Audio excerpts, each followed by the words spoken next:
episode 11 of the Bowl30 podcast. Let's burn.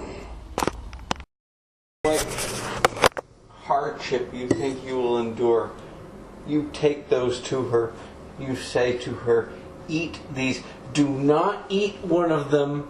I will have another for you when you come back. Give them both to her. Both of these to her? Yeah. Okay. I'm being sent on a mission. Do I take my shoes? I guess I will. Just because I spilled coffee in the hall the other day, and I don't want to get my foot wet. Alright. Lucas fried up some, they're kind of like basically mini sopapillas. I don't know, I'm sure it's probably some other kind of recipe though. We'll ask him what the difference between these things are. But they kind of look like, they're wedges. They're like, kind of like, I don't know if you ever had like a macaroni wedge. It's kind of like that, but a little bit different. Okay. Here you go, baby mamas. Lucas made these things. He said, bring them to your sweetheart real quick. I said, okay. He sent me over here. They're like fried things. Yeah. Alright. You know why I'm recording an episode? Thank you. Because I was like, hey, I'm going to tell you. I was like, hey, did I ever tell you that funny ass story? And you're like, I've heard it 8 times. Uh-huh. And so I was just telling Lucas that. And I was like, but I needed to just tell the story. And then it dawned on me, it's a good story for the interwebs. It's the greatest story ever. That's what it is. It's one of the greatest stories ever, isn't it? It's up there. Yeah, for the archetype of, I don't know. I guess the archetype of the mischievous one. I'm sure there's probably a better name for it than that. The mischievous one. Are you fucking kidding me? Okay, what's the archetype of the mischievous? What would that be? Such a vague. I can't think of I can't even think of what the archetypes are, first of all. Because that's like a list thing, and when I've got marijuana running through my system, there's list things that kind of fall apart. The list crumbles. It goes up in smoke. Up in smoke it goes. Oh. And Lucas was kind enough to leave another. What are these exactly? Is it the same recipe as sopapillas when you make the dough? Slightly different. It's a little different because unlike most people who Holy think that, shit, dude, this is really good. Okay, so most people think that cooking is an art and baking is a science. Well, they're partly right. Cooking is an art, but baking is also an art as long as you understand the ratios of the chemicals going into things. Baking is all chemistry. Well, there's definitely an art form to how you're and I didn't even realize this till you pointed it out the other day, of how you mix butter, to make sopapillas, you mix butter into the flour, right? Huh? And there's a certain form of a certain way of doing that. And you were also talking about how, German dumplings, when you make that, you don't actually, you're not mixing to mix it to completion. When you're making that dough, you mix it and kind of leave it in more of a chunkified, not a totally mixed state, I think you were saying. Yeah, that's what we were talking about, German dumplings one day. I don't know. I wasn't talking about German dumplings. Well, no, you were calling it something else. You were calling it, I think there was a different name for it that we were using. But it's a German, they're wheat dough balls that they make in Germany. I don't know. Not ringing any bells. Is that it? I have no idea. Schnecker are sweet. They're No, these are definitely not sweet. These are a main course entree with gravy, typically. I think that's how they eat them over there. Maybe it wasn't you. Maybe I'm thinking of a conversation I was having with somebody else, but I can't imagine. Schnitzel?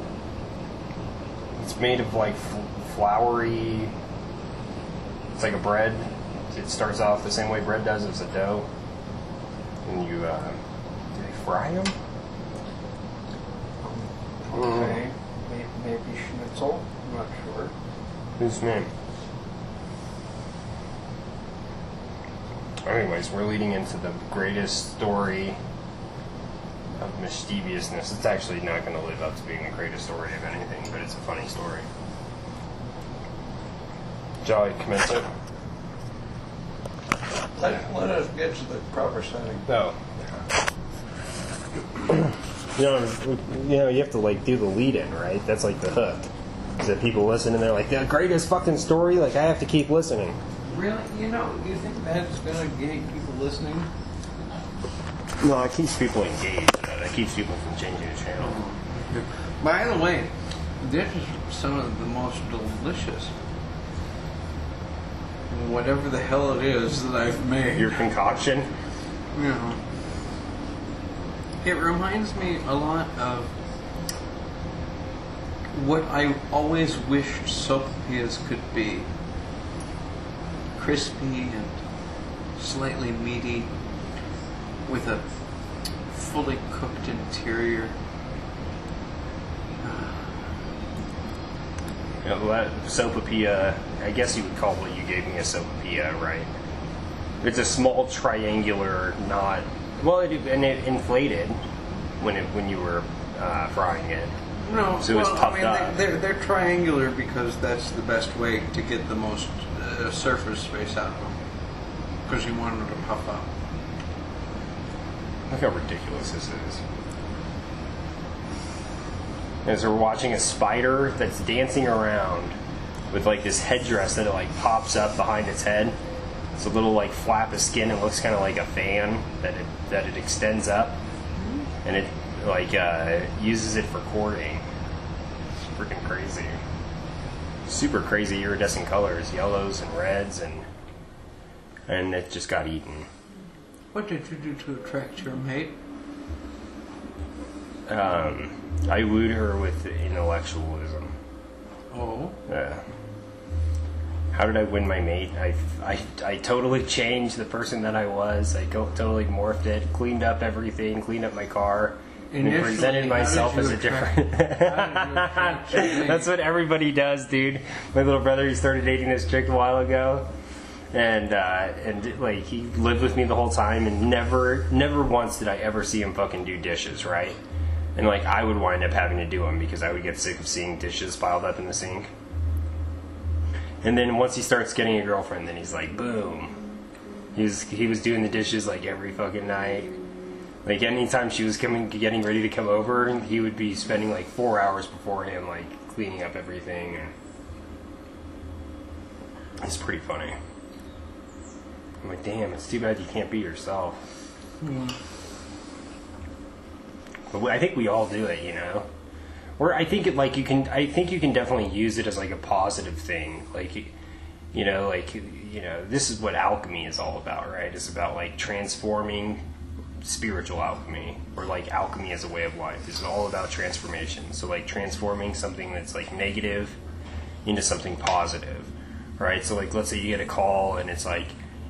Someone's like having, oh, can you help me? Can I stay the night at your place? And you're like, fuck, I have to clean up my whole fucking place, just because this person's coming over. But you can use that, like, that negativity that is associated with, like, oh, now I gotta do this thing. You can, like, flip that around, change your attitude about it, and be like, oh, fuck, now I've got a good reason to clean this place up, and I can reorganize shit while I'm at it, and I've got 3.5 hours, and you turn, lemons into lemonade. That's kind of what alchemy is all about, transformations. And of course they use like allegories of metals as examples in their teachings, like transforming lead into gold. You can turn the lead into gold in your life in many different aspects.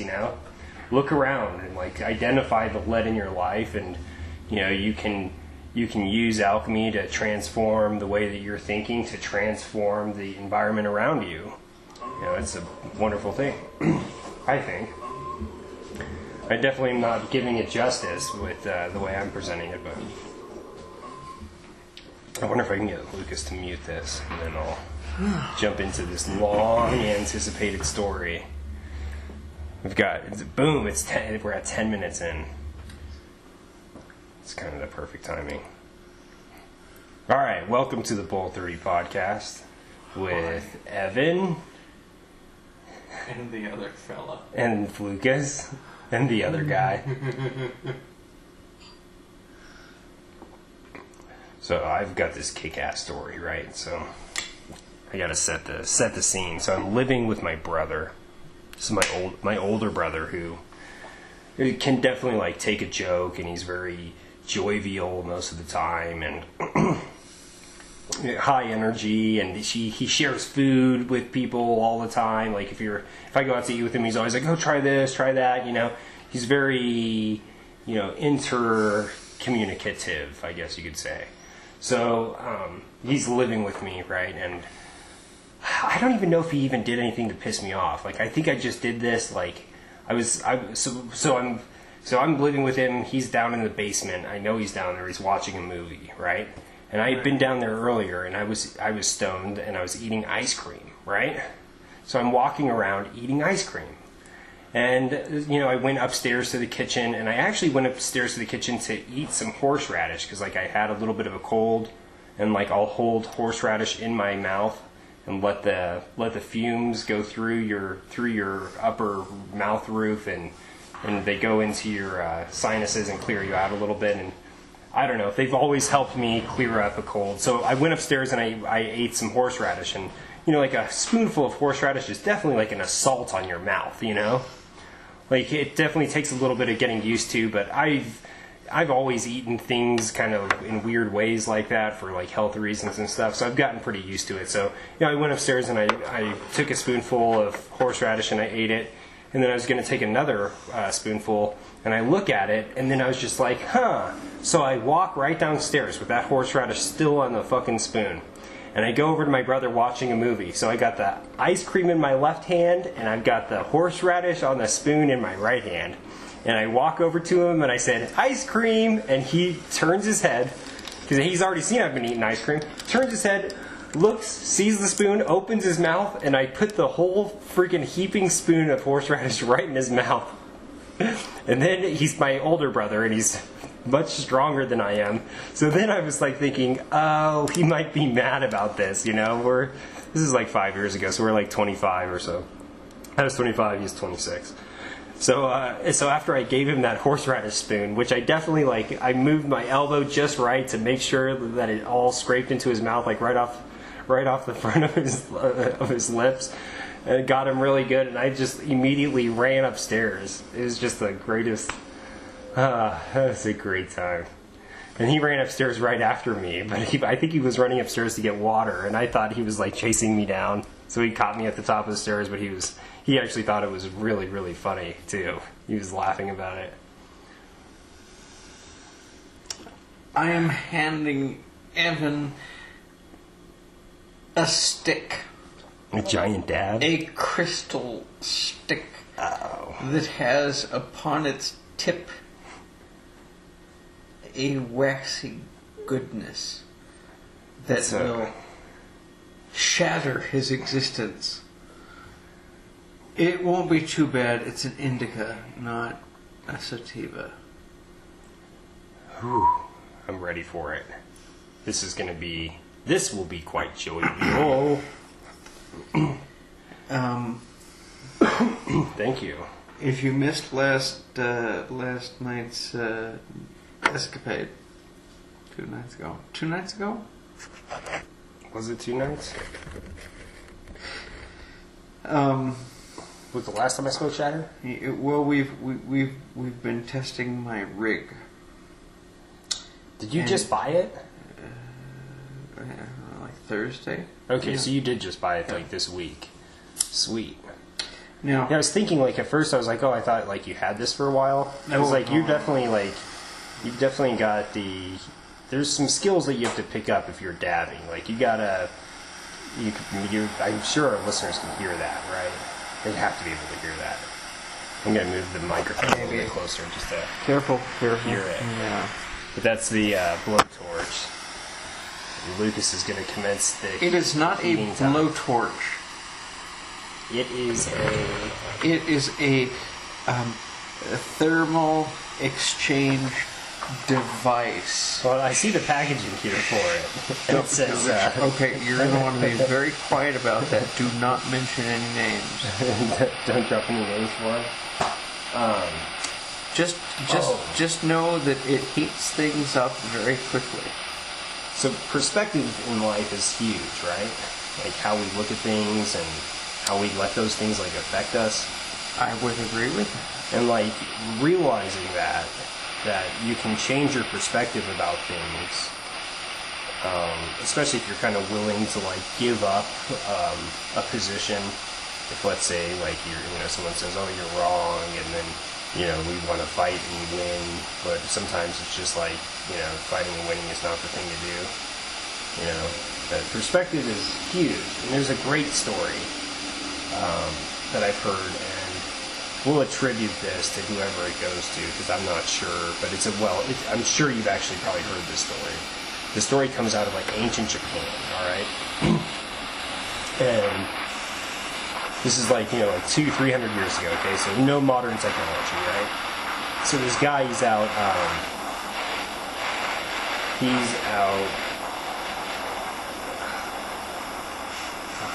Now I'm forgetting exactly where the story starts.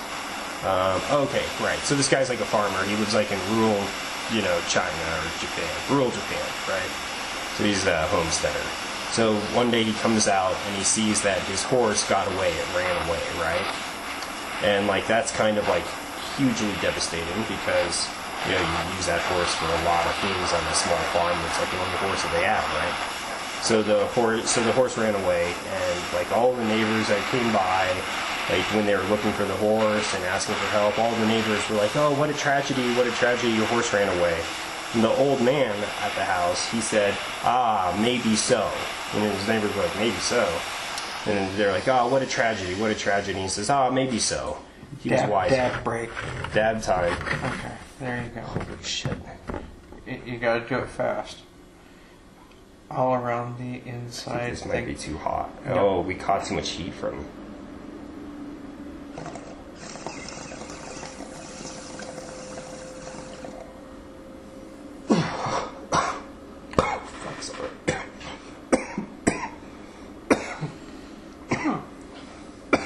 Careful, you'll burn your lip on the glass.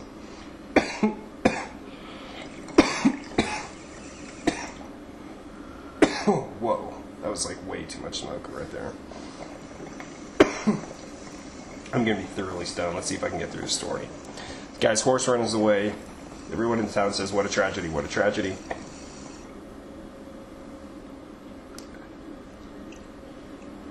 Yeah, I'm gonna have to reheat it. I think it'll be good.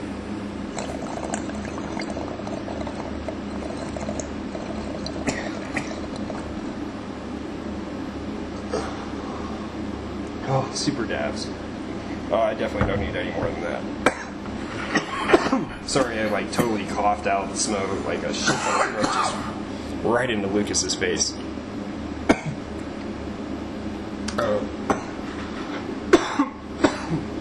Oh, that was like fucking. Oh my god, I need a drink of coffee here. Holy shit. Like it's actually smoky in the room right now from that like super dab. Dude, that was easily like 1/10 of a gram of fucking shatter. Or maybe something's burning in the kitchen. Let's see if I distracted Lucas found it. Is anything burning? Oh. Caught it just in time. Just in the nick of time. Perfect. That happens to you a lot, doesn't it? No. I distract you and then you're like, oh fuck, food, my food, I'm cooking. And I'll like remind you sometimes. It does, but it doesn't. It's not just other people. It's things will remind me.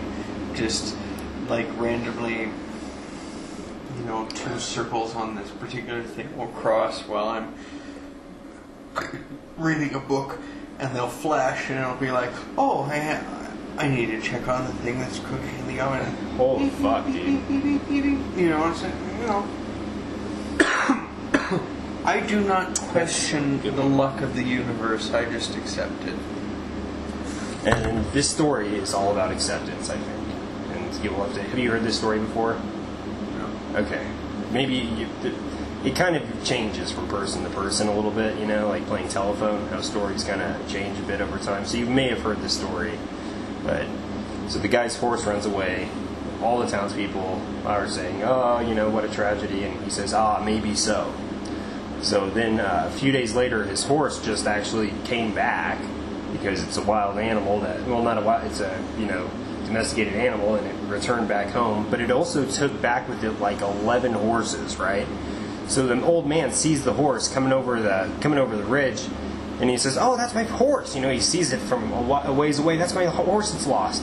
And it's got 11 wild horses with it that come up almost all the way up to the farm without even like any work at all. That horse led them all back, and the old man came out and they, you know, led all the horses into their corral and closed the gate, and boom, jackpot. You know, you just scored like 11 horses. Kind of a big deal back in that time in that area. So all the townspeople are, you know, when they were making their rounds, they come by and they see, "Oh, what a blessing! You have all these horses. Like you've had a fortune come in. What a blessing! What a blessing!" You know, and people are making offers on horses, and you know, people are bidding and outbidding each other, and you know, like the money's rolling in. It's like immediately like hitting the jackpot, and the old, you know, and everyone says, "Oh, what a blessing! What a blessing!" And the old man, he was wiser, and he said, "Ah, maybe so."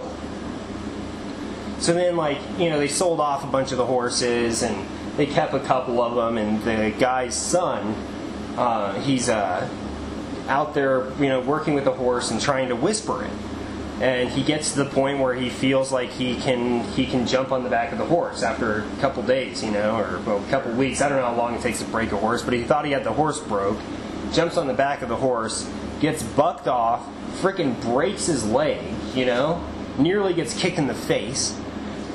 And you know, the old man comes out and helps him, and you know, this is like back on Tragedy Street, you know, there's, you know, it's his only son, his arm's broken, so he's not going to be able to help plowing the fields. The townspeople are coming by, you know, they're offering to help when it's needed, and you know, I can send my kid over to help fill the void, you know, stuff like that. And what a tragedy, you know, the townspeople were saying. And the old man said, "Ah, maybe so."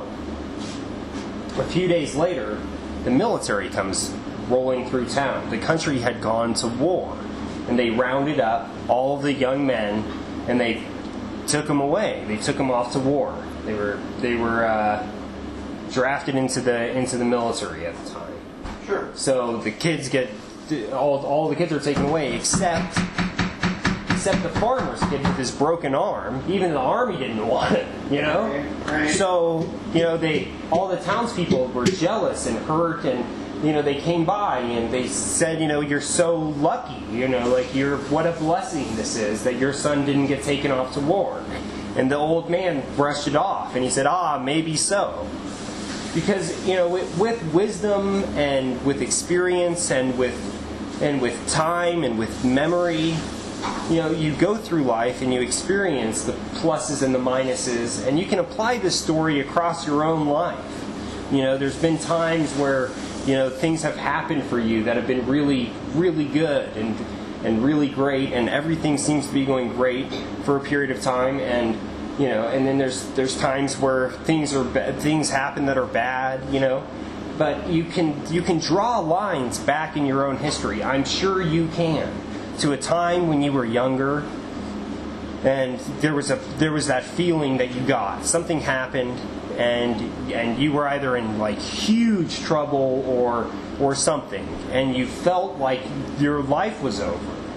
That this thing that just happened is like the worst thing that's ever happened, and I feel this horrible way where I feel like my life is going to end. You know, like my life is over. You know, I'm sure everyone's had those moments like that. I can think of a few times I felt that way. But it's like, it's when it's when like I've been in handcuffs, that story that I just shared with you, that's when I like run that story through my head, you know. It's all maybe so.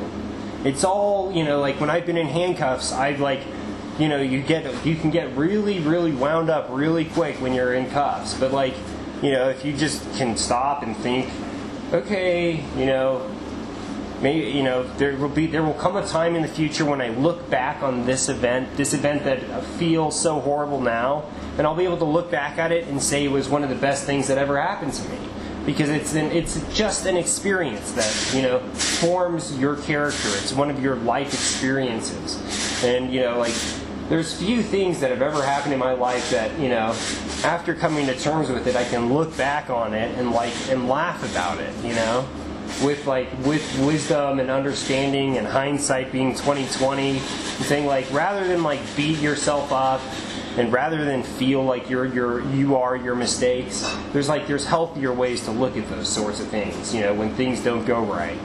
And you know, like, people will get things in their head like, nothing ever goes right for me, you know, or I'm always going to be poor, you know. And then like you like talk to people like that, and like you say, well, like, no, you're not always going to be poor, you know, like you could do something, like there's so many things that you could do, and they're just like, they just are stuck in that mode, you know, where they're like, no, they're angry at the world, and they're stuck in this like this certain emotional state in life. You know, you get stuck into these life traps where all of a sudden you're focusing on negative shit too much, you know. And, you know, to say that that's a life trap and to say that there's some alternative that's not a life trap, it's like, if you're using the word trap as saying like a negative state of perpetual being, you know, it's actually not that the trap is negative or positive. It's both. You can be stuck in the positive trap too in life, where like everything's going great and you're staying positive, and you focus on the good things, and you focus on like the good qualities in the partners that are with you in life. Or you disagree with you here. But you can definitely, there's a healthy way of turning a blind eye to shit. I mean, it's not like turning a blind eye to it, you know, you have to deal with what you have to deal with. But you can deal with any shitty event in your life in like a great way. There's always a great way that like you can find a path where you're always happy. And I never went to jail unhappy. I always went to jail happy, because I ran that story through my head, and I remember what I will only truly know in the future, that I can look back on this event with a different point of view and probably see it as something that changed my life in a super positive way. And, you know, that's how I'm going to look at it in 10 years, so why don't I look at it right now while I'm in the police car, before I'm even booked in? I'm going to try to look at it that way right now. You know, and that's, I don't know, that's something that definitely helps you get through jail, when you're, you know, looking at it from the future perspective of, this is a time that changed my life, and you know, now I have time to think and sit and think. I mean, actually being in jail can be like a really, really wonderful thing. Sure, but that's a different situation than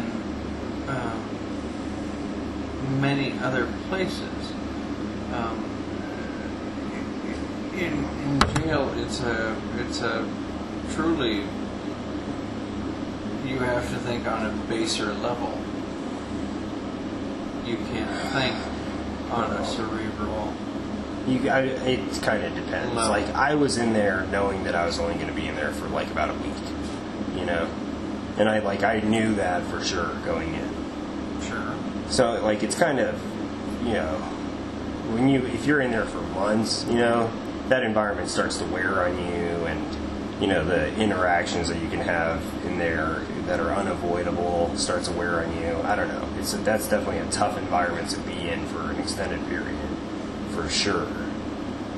But I would say for any more than a period of 5 hours. But if you're a master of the mind, like Timothy Leary was in jail, right? For a long time. And during one of his stints, prison. He was in prison. Prison? He was in federal prison, you know, for like a long time. And both of those things were much different then than they are now. Can you pause your fan? No. You could probably edit it out. It's probably not that bad.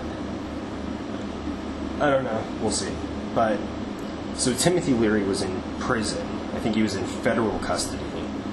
And while he was in federal custody, Robert Anton Wilson came to visit him, right? And this was when Robert Anton Wilson was younger, like I think he was probably in his mid-30s, I would guess, at the time. Anyways, he goes to see Leary and is expecting, like, you know, for this to be like a gloom event, you know, that you're visiting someone that's locked up, like, oh, they're probably, you know, I mean, it's kind of sad that they're in this state, and, you know, if you know the story of why Timothy Leary was in jail, it's a really fucked up story. The long and short of it, Timothy Leary was a master of brain engineering and of streamline neuro-linguistic programming. I think he did that. Anyways, so he was actually in jail and he was totally happy. And when Robert Anton Wilson came to visit him, their conversation, even though they were hanging out for like a few hours, he said, like, Robert Anton Wilson said it quickly became like Robert Anton Wilson being shrunk, you know, like being not shrunk, but being like consoled by Timothy Leary. That Timothy Leary is being basically like a spiritual guru to Robert Anton Wilson. And Wilson thought he was going to show up and cheer up Timothy Leary, that he'd be sad in jail. But the opposite was totally true. Like, Timothy Leary, he was trained as a psychologist, right, or a psychiatrist. It's the one that could prescribe drugs, whichever one that is. But he, you know, yeah, he's a doctor in mindology, and so he winds up like having, you know, bestowing, you know, some great, you know, knowledge onto Robert Anton Wilson and consoling with Wilson about the troubles of his life. And, you know, here's Timothy Leary. He's in prison and he's, you know, totally content and you know, basically, you know, carrying on just fine. And like that's, I guess the thing is, like, you know, like what is grace, you know, in life? And I think like grace in life, like living with grace,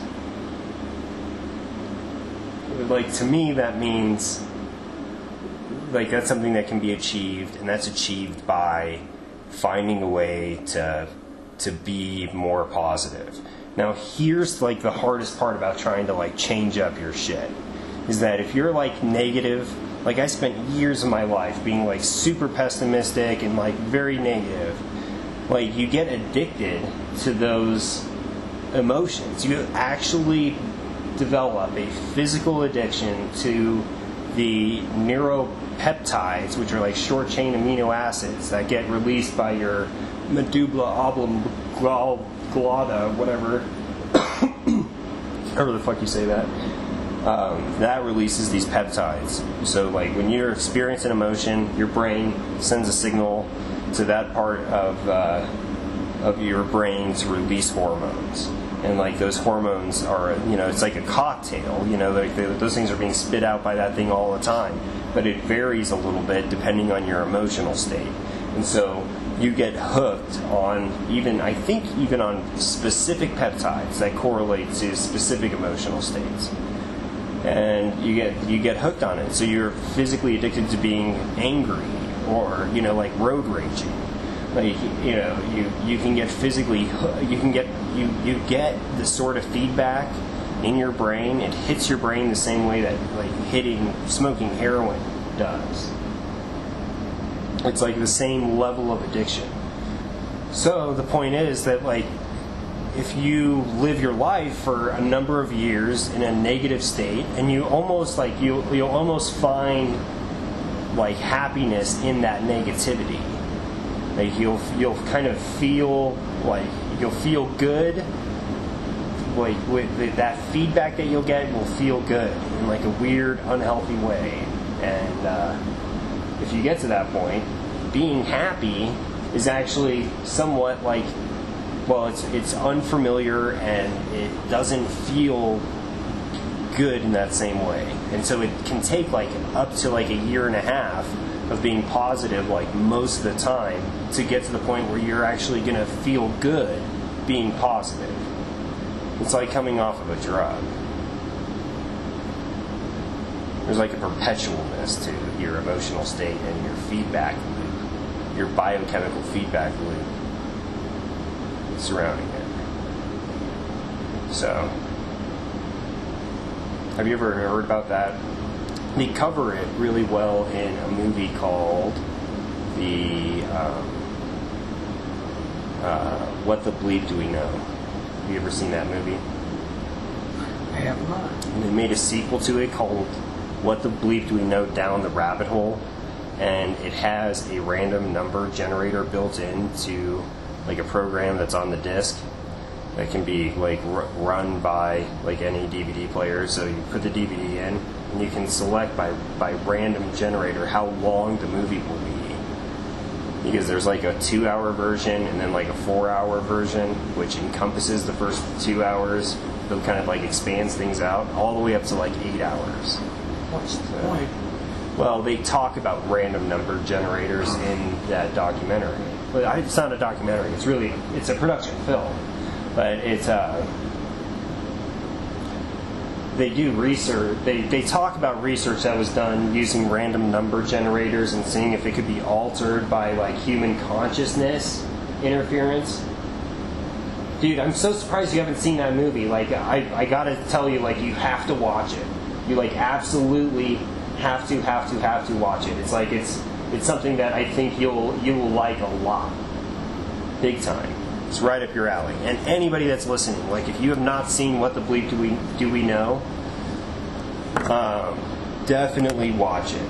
What the Bleep is a freaking really cool documentary, and especially if you're like, when you watch this movie, you can't like watch this movie and like have the kids be like, you know, bouncing all over you and shit. No. Like, this is the type of movie that you have to watch either 100% by yourself or with people that like will not talk at all during the movie. You know, or like if you do watch it with friends, like just be prepared to like pause it. Like when people start talking, like there's super interesting points that are brought up in the movie that are totally worthy of like a pause and a conversation for a bit, and then like getting back to the movie once like the conversation kind of falls stale, you know. I mean, it's a great movie for that. They talk about a lot of the, you know, they try to build a person's understanding of, you know, what we know about the universe and how that information could be interpreted to build a worldview as to like what's actually happening at the nano scale with, you know, like superpositioning of atoms, right? Or you know, the entanglement, you know, like if these things are really going on, like how, you know, they I think they bring up a lot more questions than what they answer.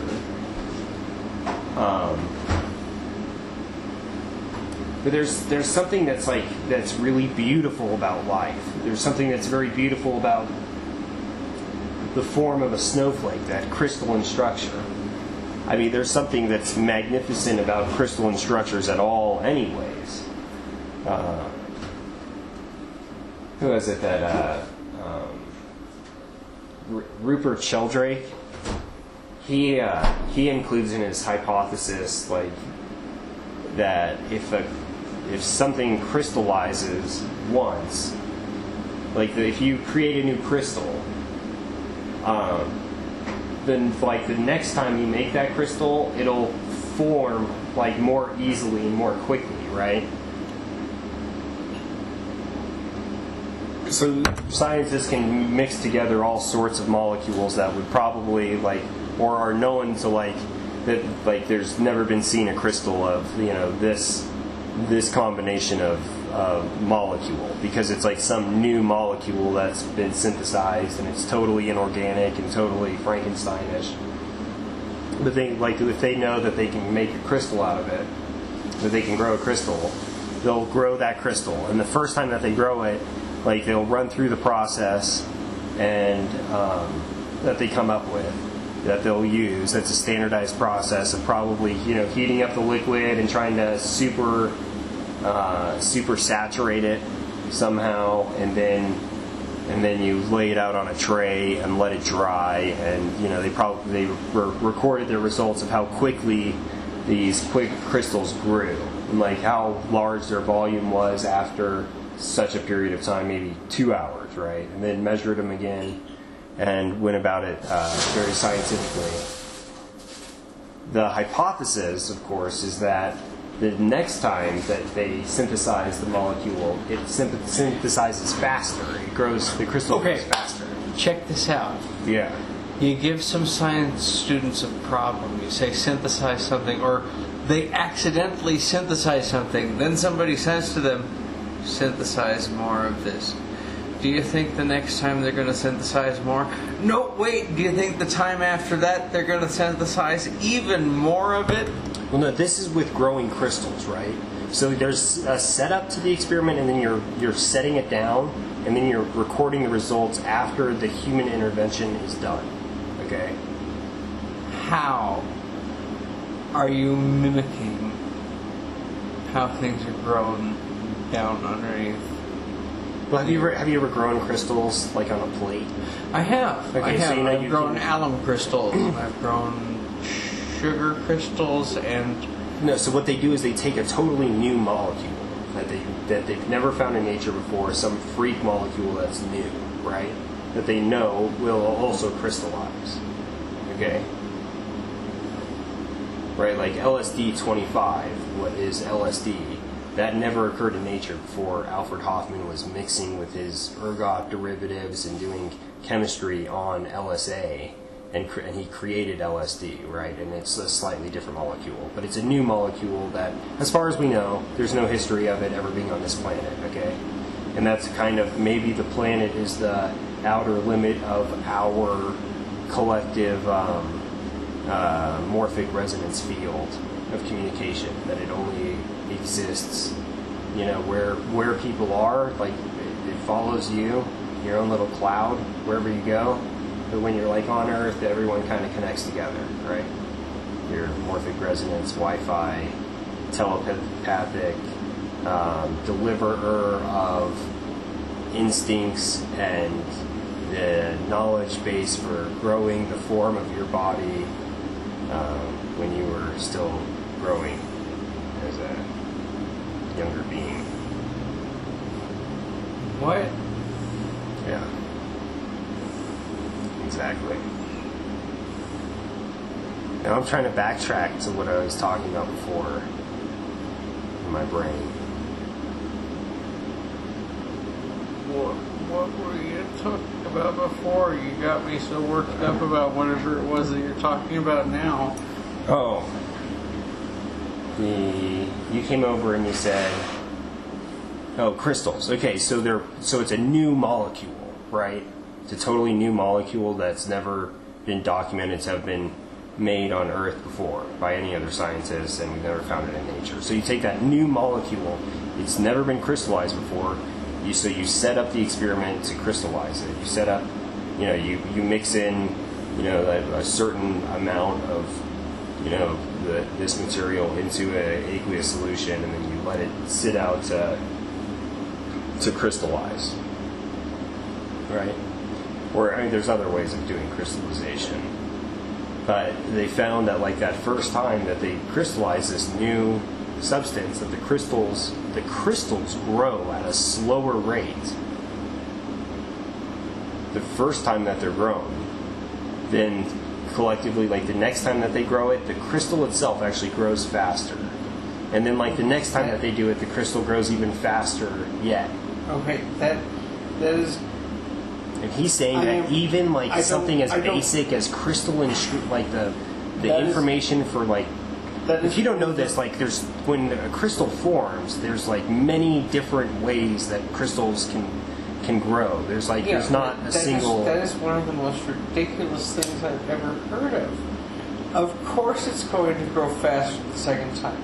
They've studied how it grew the first time because they want to promote growth the second time. once they've grown it the second time, they studied what they've done to make it even better the third time. Those are all non-variables in the experiment. I do not. So part of the experiment. I'm telling you, like, this is a published fucking research that Dr. Sheldrake did. So this isn't like this isn't some woo-woo bullshit. Okay, this is like in the Oxford one experiment? No, like, dude, we're talking about trials. Like many trials of like the same experiment. Like they did it over and over and over again, and they published their results, and it's been repeated research. It's been done in other labs, and it's been repeatable. It's repeatable. So with like you're saying that in a brand new environment, you grow crystals. Well, you create a new molecule, right? Whatever. So that new molecule is going to form a crystal that's going to be different from pretty much every other crystal on this planet. Sure. It's going to take a new. Well, this is important. This is the important part because this is where that's actually this is the whole experiment. This is where the whole experiment lies. No, that's actually not where the whole experiment lies, and that is the problem with looking at one particulate of an entire experiment. You have to look at the entire experiment. Oh, no, I'm trying What about the environment? This makes perfect sense. Okay, so you have a new molecule, whatever, you put it into an environment. Okay. Yeah. This is a unique environment. This molecule has never been grown before. It's in this environment, and suddenly it starts making changes to the environment. There's no way to keep it completely sealed in. It changes the environment just by being there. Well, and I think like what it's doing when you're growing that crystal that first time in that experimental fridge that you have, like in their experiment station, wherever the fuck they're doing this, in their lab, right? Dude, that fucking shatter is so good. Like I was just a little bit high when I came over here and when we first started talking and told my first story. And now I'm like totally ripped, like 100%. So I wonder if people can tell the difference in my storytelling abilities, or my lost tangents. If you could do a map of our tangents over like a period of time, if you graphed it out. Do you watch this like actually get popular and somebody actually graphs it out? They're like in this episode, they like do like an episode by episode line graph, like how many topics we hit, like per hour. How many tangents we take. I don't know. And then a non sequitur count while we're at it. We've only hit 3 on this one as far as I know. I am thirsty. I need a coffee. Coffee. Did I make coffee? I was listening to a very popular podcast today. And you pointed out that like the other day we weren't recording, but I was doing my laundry and you were talking about something, and I totally replied to his, like, you were talking about something quite in depth, right? And then I just immediately replied with like a non sequitur, right? Like a total, like, I mean, there actually was like a connection of tangents in my head that like bridged those two together, but it was like far off, you know? And so it was just like a total non sequitur, and you were cracking up over it. You remember that?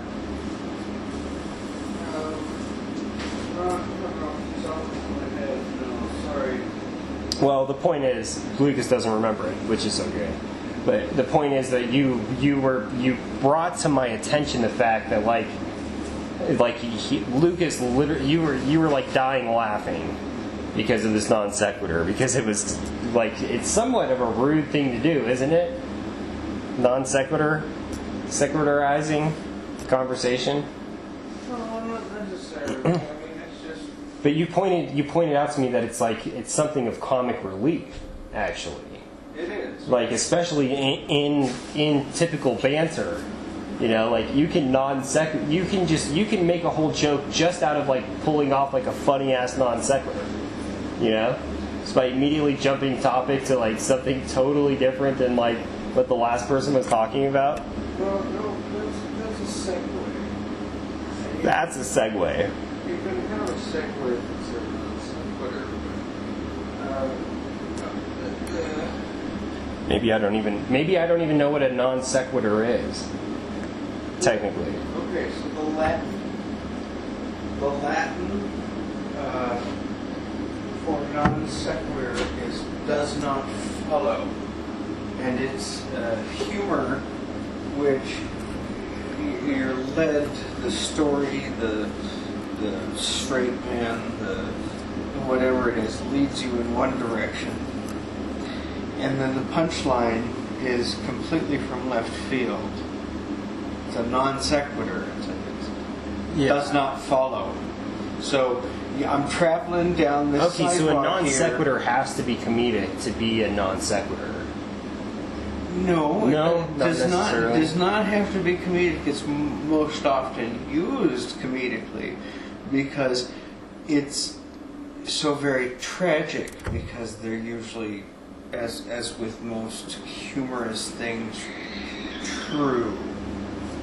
Oh, did you hear that outside? Was that Dude, I'm outside? sure that got picked up by the microphone. I'm sure it did. That's a fucking those are raccoons fighting, dude. Really? Yeah. Yeah, they sound... Alright, hold on. No. Do this one over here.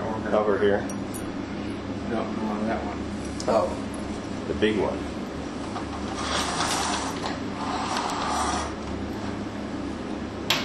I don't see anything over there. Where? Well, dude, I can hear them. You can actually hear them, like, if you have your window open, especially in the summer, they get super active. I guess they don't hibernate, man. You'll, Why should they?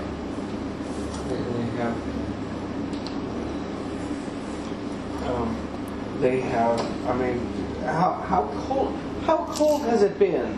Yeah, but people still put their trash out, you know? So they're fine. You would think, I don't know, for some reason, like, I thought raccoons would hibernate, you know? Just, I don't know, like, I just thought that. Like, I was thinking about it, because, like, I didn't see, this is why I thought that. There's fucking a shit ton of raccoons that live around here. I don't know if you know that. Have you seen them? Have you had encounters yet? I am aware of the raccoons. Dude, here we have trash that is set up in a really dumb way, where we basically have like two dumpsters, and there's like windows to access the dumpsters in these little buildings, and they're like at like chest height, so like a raccoon can just run right up to the trash, right? It was built in the 70s. They were They- not smart. They could put some bars in or something, I don't know. Oh, please. But then you'd have to open a door to throw your trash away, and nobody wants to be inconvenienced that way. That's for fucking sure. When I'm throwing my trash away, I want to be able to lunge that shit into the air and be like, "Sayonara, mother." Yeah. So, dude, I've walked down to the fucking trash before and been like getting ready to throw something away and had a raccoon like lunge at me, like fly, like the flying raccoons of this neighborhood, dude. And dude, oh, this is the worst, okay? And this is how it'll happen. Like, you'll be walking over to the gas station from here, and you'll walk on the pathway by the trash that's closer to the main street there. You know which one I'm talking about? Yeah. You'll be walking you'll be walking back from the gas station, and if you walk on that path right by, there's a little trash building, right? But the 50? right, yeah, from 50. So if you're walking from 50 towards like 150, you're gonna walk past the trash dumpster thing, and there's like a broad wall on the back of it that you'll be walking towards, and then you come in front of like where the openings are, where the raccoons go, right? And that's like their number one dumpster. And dude, those fuckers, like I walked up one time right there, and I'm standing like, so right next to me, to my left, is the trash, the dumpster, and a fucking raccoon jumped right in front of me and landed on the ground, like right there. Like quite literally, like my next step would have been on a raccoon, dude. It like, and the thing was, I fucking startled it, right? Because I was walking up like pretty quickly. And usually they hear you, but I like, when I walk, I typically walk pretty fucking fast. So I was walking up like super fast, and then boom, this raccoon like jumped out right in front of me. It was a fucking scariest fucking thing, dude. I fucking flew into the air backwards. Like, this thing jumped right from left to right in front of me, and I, like, flew my body. Like, so I'm walking at, like, 8 miles an hour, you know, like, fucking speed walking. This thing jumps out, and then I, like, immediately, like, planted my legs and jumped backwards to my right. And probably took, like, 15 steps backwards. I was, like, almost, like, into the almost onto the other side of the parking lot by the time I stopped. I was, like, that fucking scared by it, dude. It was just, dude, I'm just, like, fucking walking, and then, boom, there's a fucking raccoon. Like, ah! Scared me so fucking bad. Oh, holy shit. You know, we live in the urban jungle. There are many things that surround us that they just live in the wild places, but there's no place in the wild for them now. So the fox have moved into the neighborhoods. The raccoons, which once hunted in the deep dark of the woods, have now come into the neighborhood and skulk about in your garden at night. The rabbits go hippity hop, hippity hop, hippity hop, at the hippity hop, at the hippity hop. They're everywhere. If there is a dog in your home, you do not see these things. If there is not, the crows come and squawk in your trees for hours at a time.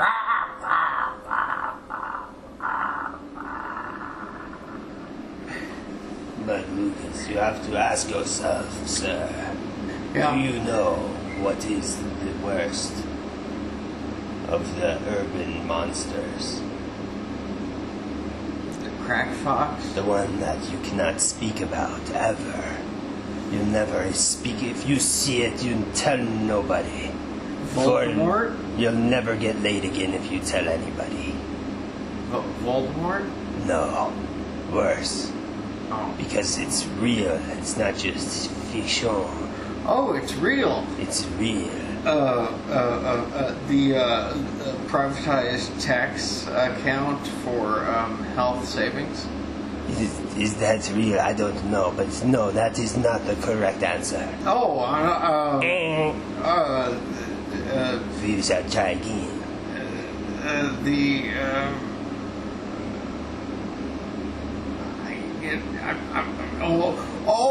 The decaying orbit of our moon. Oh, that is a good guess, but I think I'll tell you Japanese. Oh no.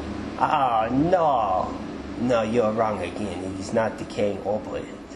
No, it is. I'm going back to Spanish, man. It is far more sinister than that. Okay, so Is the moon's orbit really decaying, though? left hand. Why, yeah. How is it decaying? How can they orbit delay, dude? That is a path in the future and the past. How can a path decay? The path is just the road. The road may turn and sway, but if an orbit is a path, my good friend, I don't know what to say. Perhaps it is decaying somehow.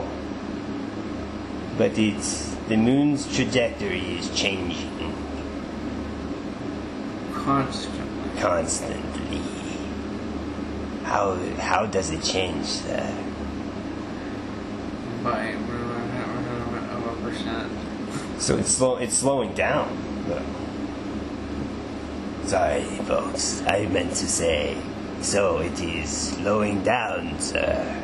Yeah. It is ever so slowly getting more slow.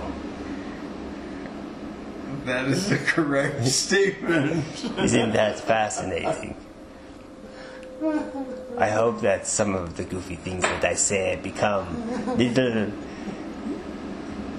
sayings that you take to your office and snicker about when you say these weird things to your coworkers, especially the ones that you kind of like to mess with. Oh my god. Oh shit. I'll tell you another funny story, alright? So I was working, and this girl started working at this place, and she was like super naive, okay? She grew up in a really small town in like the middle of nowhere, and I think she just had just a dull life. I don't think her parents were like, characters or anything. I think they were very religious, maybe Mormon, I don't know, but just a very wholesome, salt of the earth, boring, bland fucking life she came from, right? So this is like, I was working in downtown Denver, right? So I guess she moved to Denver and got a job at this place, and she worked at the desk, and she answered the phones, and at this place there were like these eggs that are made of stone. Have you ever seen those? The decorative eggs that are made of different... No, not Fabergé eggs, but they're just like, they'll be made of malachite, which is like a green stone that has stripes in it, that kind of like the stripes curve. Like that's malachite, but like you'll have a stone that's carved into the shape of an egg, and you can buy them you can buy clear quartz ones or onyx ones that are black, or you can buy jade ones. If you go on eBay and you search like stone egg, like you'll see pictures of what these things look like, but they look like the exact same size and shape of a chicken egg, but they're just made of stone. Right, and they typically are like made of like a stone that's kind of like, it's not a stone that's going to be worth a lot of money. So you buy this stuff for a few dollars a pound, and you carve it into statues or whatever you can.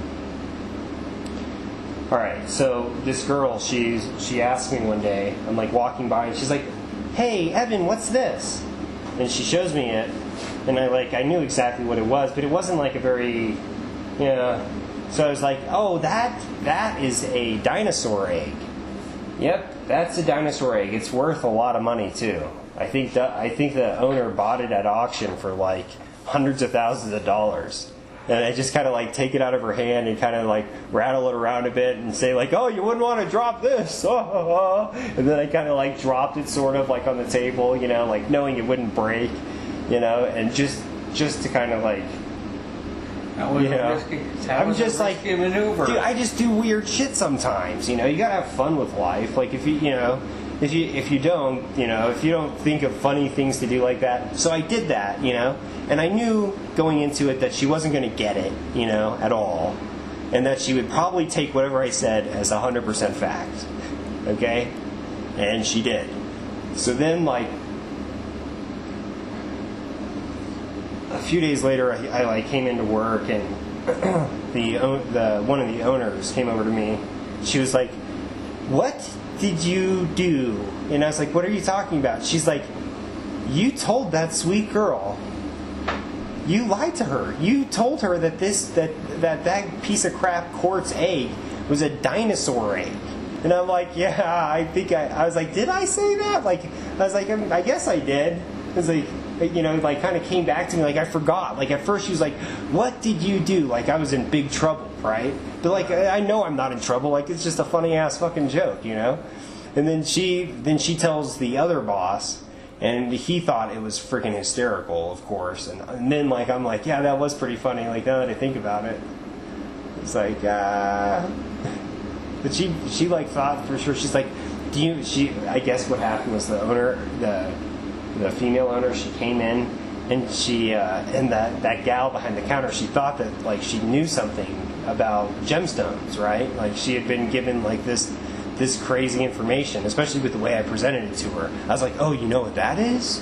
And I like thought really quickly when I came up with that lie. So when the boss came in, she was like, "You know what this is?" And was kind of like, I can only imagine acting like me, being like, "This is a dinosaur egg that's like 65 million years old and is worth $100,000.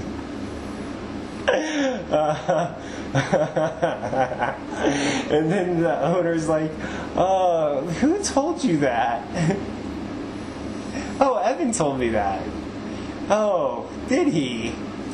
And she's like, what? Well, that's not really true. What? Yeah, Evan was fibbing.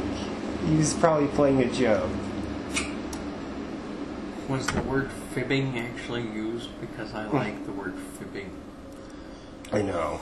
This person that used that word, which is not a word I typically use. Oh, you know. But we actually had a conversation about the word fibbing pertaining to like another person that we knew that was like a straight up liar, right? And she was saying like, oh yeah, well, I think this guy is a fibber. And then someone else is like, no, he's not a fucking fibber. He's a fucking liar. Like there's like fib is definitely used as a euphemism. And I think there's times where it's appropriate, you know? Like my ridiculous lie that I told that girl, that's definitely like a fib, right? It's a harmless, joking thing, sure, right? You could group it as a fib. I would place it as a sarcasm, but a fib could definitely imply. Could. You wouldn't really, though. But like, what is a fib, technically? Or by definition, technically? According to Webster, according to Marilyn Webster, a fib is... I don't know what according to them is. Jesus, don't you ever read the dictionary, dude? But according to me, a fib is the little white lies that you tell to get you by. That's a fib. Yeah, well, I think... so. Santa Claus is a fib. Okay, so to put it into a Marilyn Webster definition, and then we'll check to see how close we are, you would agree with the statement that like a fib is a untruth that doesn't cause harm? Is that what a fib is? Like when you're... I think that's kind of part of it, right? It's a bridge gap. Bridge gap? It's a bridge gap. Is that the word? I don't think that's what they're going to say on Marilyn Webster, man. Well, it's a connection for us to accept things as they are, even though we don't understand why they are as they are. Yeah. Stopgap. That's what it is? the word I'm looking for. Stopgap. So like, you're talking about literary function, though, right? That its literary function is a stopgap? No, its literary function is it's a little white lie that is not intended to hurt, but oftentimes can. So it's Santa Claus is a fib. That's one of the big things, right? That like when you lie, seldom do people ever lie before like actually thinking about the consequences and how that lie could hurt other people. You know, that's like. Well, that's the kind of the thing about like, and then like but from your perspective, because you don't take the time to think of like other perspectives on how this lie could play out, right? Or this fib. I was just fibbing, you know. It's weird, and then like the dedication to it, you know, like I think part of like living with grace is to like if you do fib or you lie. Like, know when to, like, give it up, you know? Like, there's times where, like, I've busted people on lies and called them out on it because I kind of, like, had to, you know? Well, it's how malicious is it? Well, it's just the fact of, like, if you're caught, you know? And, like, sometimes you'll get caught where, like, shit could get really bad for you, you know? Sometimes, like, and, like, these are huge judgment calls with, like, ever... talking to the police, you know? I mean, Jesus, or like, you know, oh, God. Case in point is that, like, when you're caught, it's important to know when to give up and to admit and then explain why you lied, you know, like it's a real judgment call of like, do you stick to the lie, or like, and being able to recognize when like you're caught, you know, like the person that is your target and like knows for sure that you lied and you're busted, but like people will stay their dedication to that lie and try to play it off like it's nothing. They won't cop to it. They won't admit it, you know.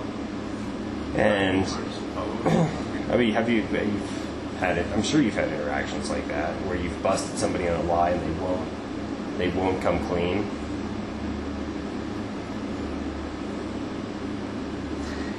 I've actually been fairly lucky in my interactions.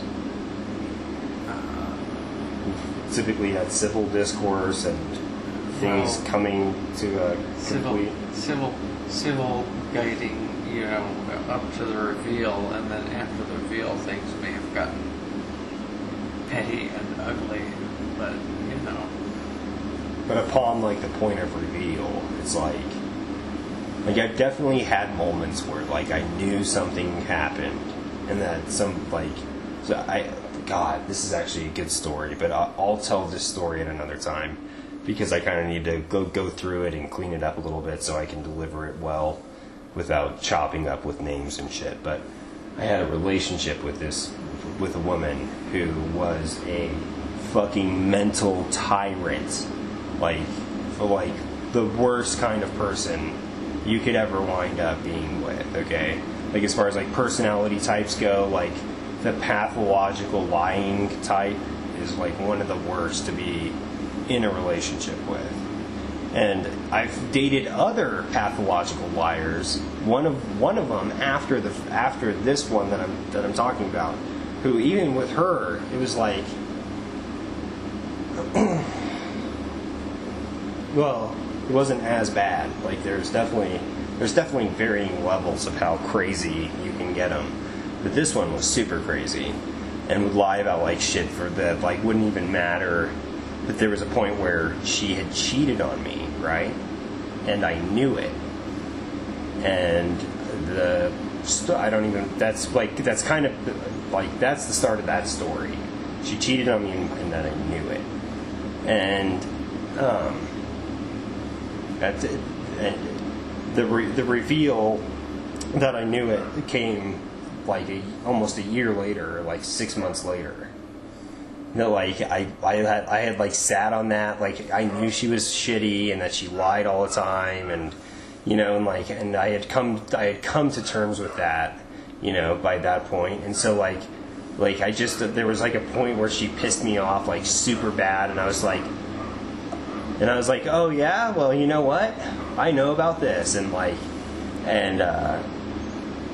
that's when like you have like a hard reveal like that. And like in this case, when I tell this story on our next podcast, like you'll understand why there's no avoiding it, you know. Sometimes it's absolutely insane after the reveal comes to try to stick to your lie. Like, no, that didn't happen. No, you're wrong. No, that's not true.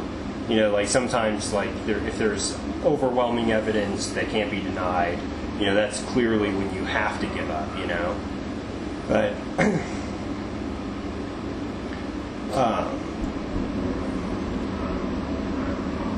yeah, lying's bad, hurts people, that's for sure. Generally not a good thing to do. If you can avoid doing it in life, that's pretty fucking huge, you know. And there's a lot of times where like I'll have the impulse to lie about something that's like stupid, just because either like I don't want to go through like the time investment of like explaining something to someone. If I'm just like let's say I'm like on the phone with my brother for a fucking hour, and then he says something, be like, oh, do you want to do this? And I'm like, no, I've got something else to do or something, you know.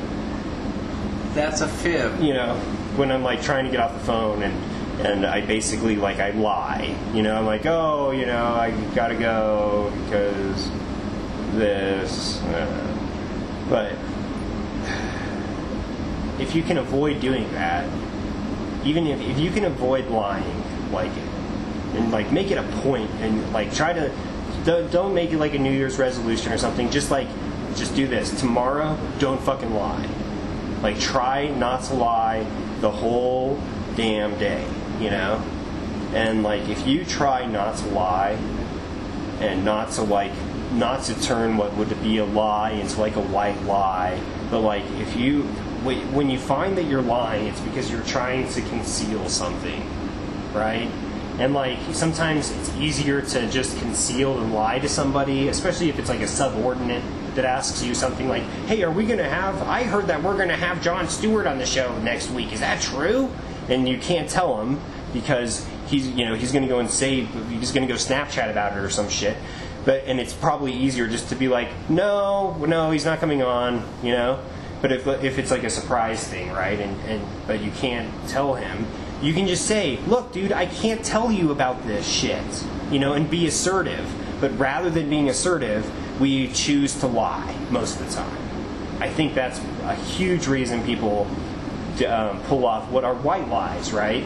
And then like later on, if this subordinate comes up, this little page, and he's like, hey, producer man, like, you lied to me the other day.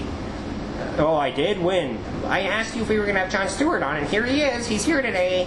Well, and then you say, I'm sorry. And then you have to explain yourself. I'm sorry that I lied to you. I shouldn't have done that. I hurt your feelings. But, you know, you should probably know this. But I think it has more to do with the results of the lie. Like, if the results are positive, people won't mind so much. I mean, that's the whole job of being a politician, is doing the things that are getting the things done. I mean, even though they sometimes don't. Well, part of grace in life is like being able to not answer a question in a way that is respectful to a person and doesn't like demean them, you know? Because what happens whenever, like, if somebody poses a question, you know, we are trained through our school system, through our upbringing to answer questions, right? Yes, no, you know, and like when you're working in an environment, if you're working at McDonald's and taking orders, you know, you're just communicating and you communicate directly and impulsively and, you know, and it's yes or no. It's black or white. This world is black or white, man. Like, that's all you got. All we got is good and evil. That's it. There's no in between. And like, but there's like two sides to like every fucking issue that you ever hear anybody ever talk about that both think that they're right. But never mind that. It's black or white. Like, you can't be. If you're on one side of the fence, you're bad. The other people are on the other side are bad to you, and then vice versa. You know, we live in this stupid fucking environment where, like, you can, like, let's say you're planning a birthday party for somebody, you know, and you don't, you know, and then that person poses a question to you, and like, if you don't practice this of like being like a good person at lying for surprises, right? You don't lie to somebody, but like you learn how to answer questions without revealing yes or no, in an assertive way that doesn't give away what the answer is, especially if it's something that's like, you know, is Jon Stewart going to be on next week? Oh, you know, I can't tell you about that sort of stuff, you know? If there's rumors that are going around, I would recommend not like playing into that, you know, because people pay attention to that, just so you know, like who's gossiping, like, you know, if in that example, you know, but there's graceful ways of doing that you know, is a better alternative than lying. It takes a little bit more fucking thought than just like coming up with some like ridiculous lie, you know. Like, it's just better to just say, oh, I can't answer that for you. You can always lie for the benefit. There's three answers, you know, of like, I don't know, or buy some time for yourself. That's an interesting question to pose to someone. Bill, Jon Stewart is coming on next week, as well as Walter Cronkite and Richard Nixon. He's risen from the dead. He'll be on as well. Is that right? Yeah. I don't know, like, so right now I think, like, you know, it's February of 2017. February 3rd? It's February 3rd. I believe it's February 3rd. Right, and like, there's a lot of people that are really distraught. There's a lot of people that are divided in our nation. I think there's a lot of people that are feeling outside of their typical emotional range. Their typical average emotional range has shifted from, a few months ago till today. There's been, like a major shift. And I don't know, there's a lot of people that are like super upset out there. And, we'll release this podcast sometime in the next some period of time. I'm not totally sure. But when it receives you, I hope that,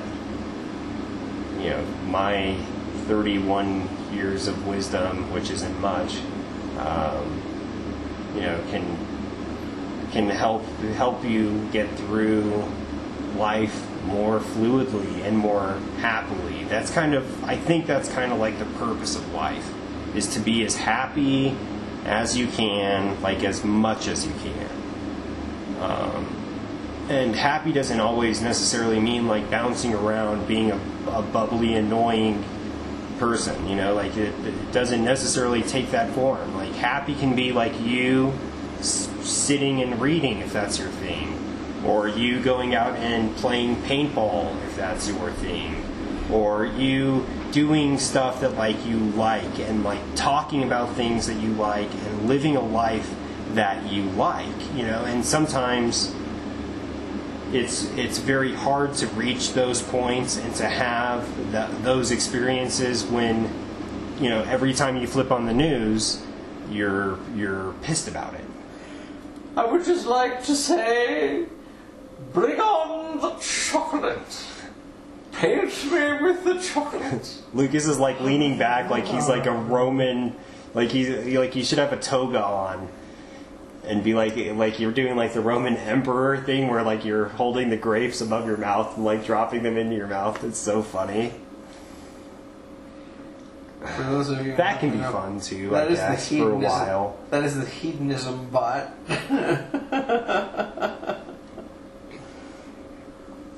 If you could be king of England, like tomorrow, like if you could wake up tomorrow and trade places with, what's the young prince's name right now? The prince... It's not Philip. The one that's gonna probably be king next. The young one. With not the ginger-headed one, not the ginger. I'm not talking about that ginger royal family member. I'm talking about the other one. William. Prince William. George. William. George. William's the older brother. Yes, but he's not next in line for succession of the throne. George is the next in line. In succession. George will be king. William will be prince. Still, but William will be king too. Eventually. Prince Regent. How the fuck? Willie? I don't even want to know about that shit. Like, my mom, she knows all about the royal family. Like, I've called her up before when I'm like, wait, so why does it say this? Because, like, even reading the Wikipedia page, like, if you grew up in America, nobody gives a fuck about the fucking Queen of England. We think that's, like, a fucking bad joke. It's like, oh, you got dragons, too? That's what Doug Stanhope says. They got dragons, too? But dude, there's so much to it. So next in line is the Queen's son, right? No. It's not? No. It's not the current Queen's son? It's not Queen Elizabeth's son? No. He abdicated his right to the throne when he married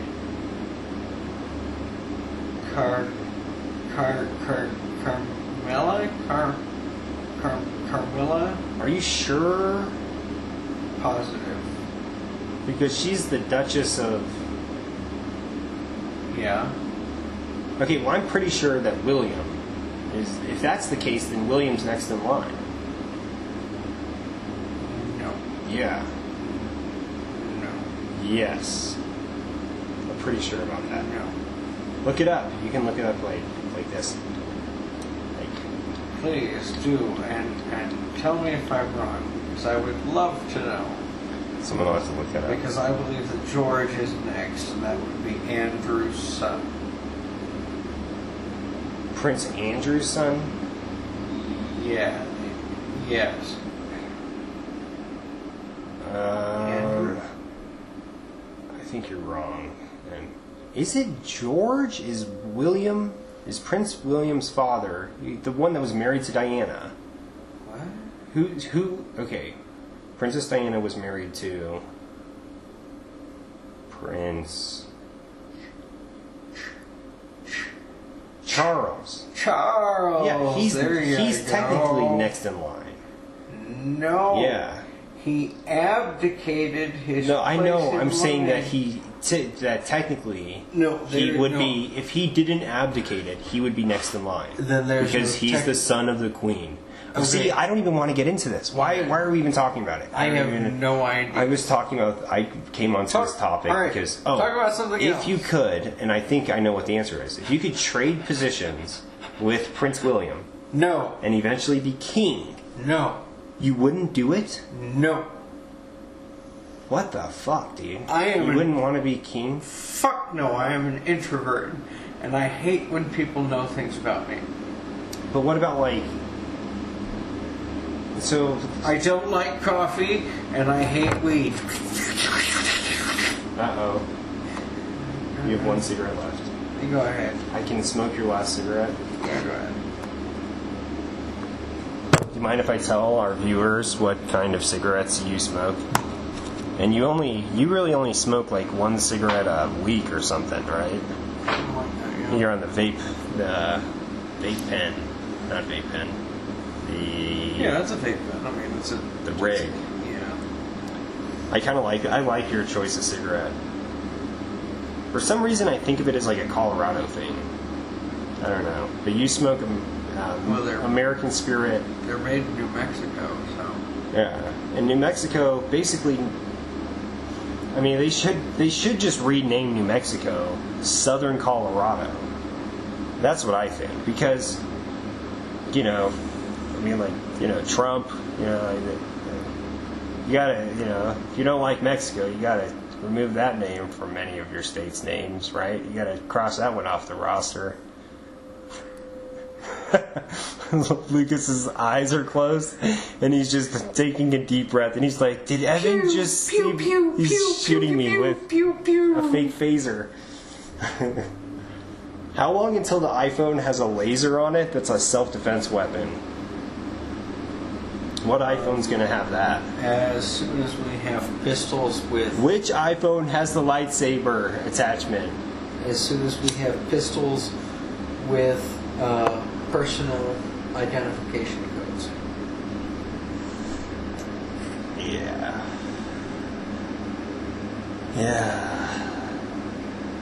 They're able to put a serial number on the firing pin of guns.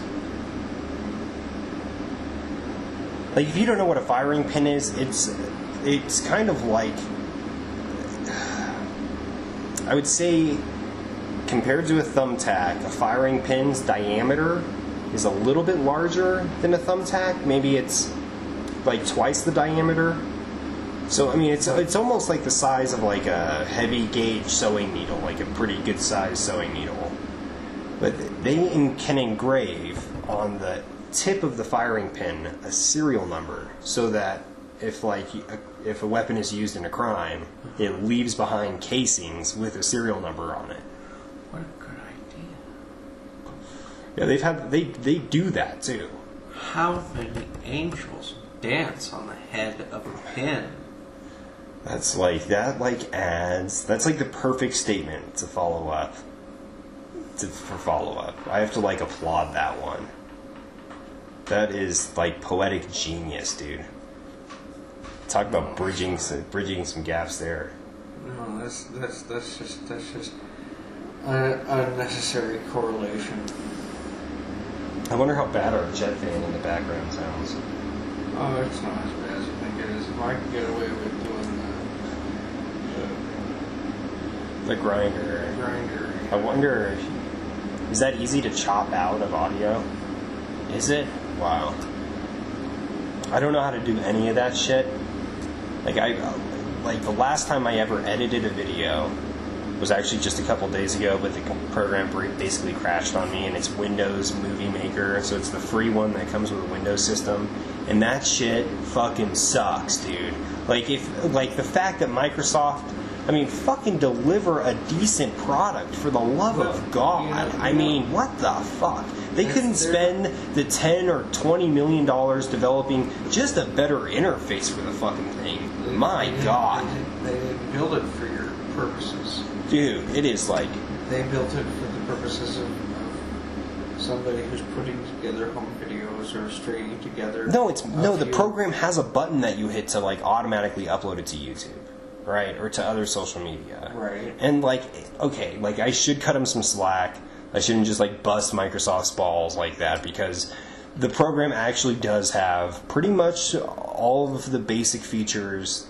You know, it's like the paint level comparison of, like, a video editing program. You know, it's got everything there in its real basic, easy to use form, where, like, you could teach a grandma to use it, and there isn't, like, a whole bunch of complicated shit to scare people away from it. Like, I get that they're trying to hit a market, but I would think that kids today would be coming out of high school with much better understanding of, like, using those types of programs. But I guess unless they go into either a programming program at school, or take a class on that, or a class on... Well, you take a class in a particular program, and you apply to an internship somewhere for your senior year, because internships no longer are a college thing, they are starting in high school. Are they doing internships? In high school. I like all of them in Colorado?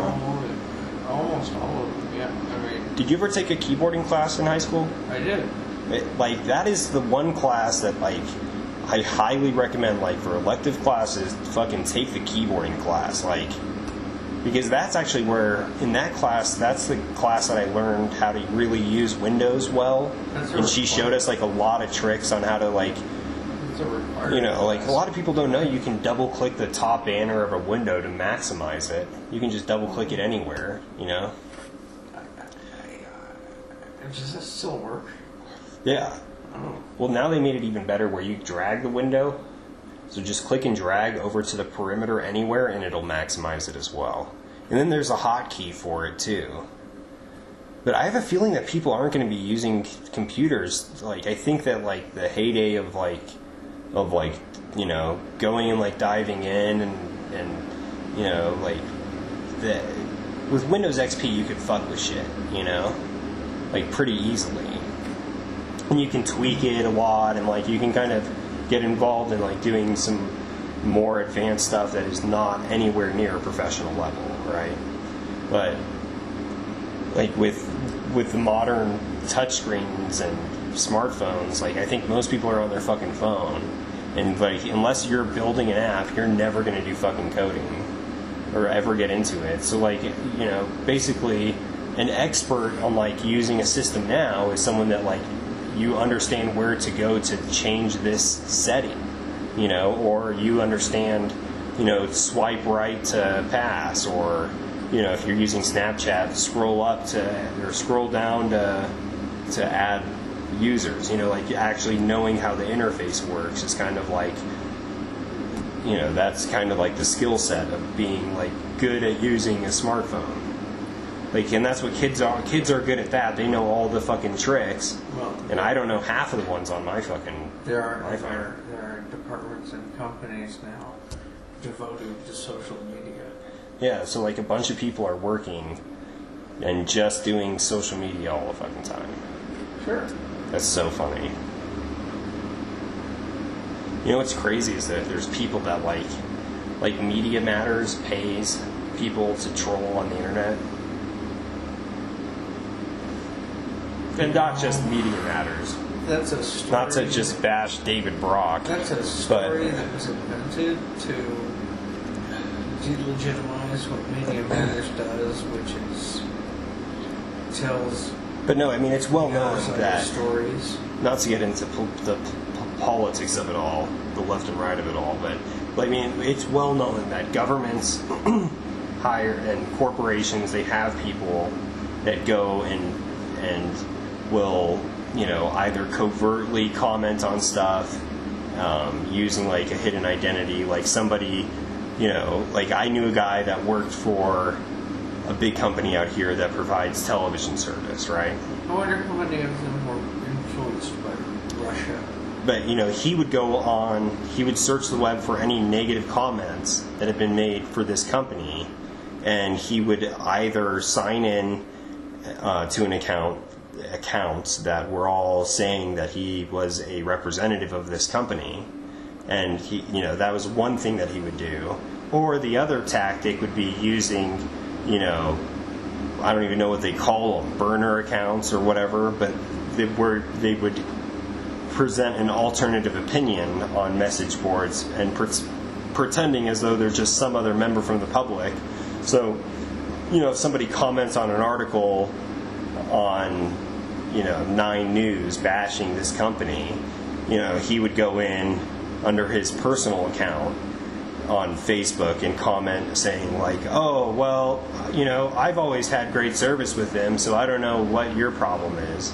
Like, so there are people out there that have these jobs where they do this covert work, It's the same thing as somebody leaving a positive review on their own Yelp review page, I mean, it's the same thing, just when you're commercializing it, I suppose. Well, I guess the point is that there's all these jobs now that are all surrounded around like this social perspective of business. So there's all these people that are working to make the social media site and to activate those, to run those accounts. And then there's people that like are working like on the dark side and like doing guerrilla marketing for their product. Like, I'm definitely going to do some guerrilla marketing for this show. Like I'm going to, when I'm browsing the web, I'll drop a link here and there in comment section saying like, hey, check out our sweet podcast, just to get the word out. Like, I'll definitely do that. But it's kind of funny now, like how many people are actually getting jobs they're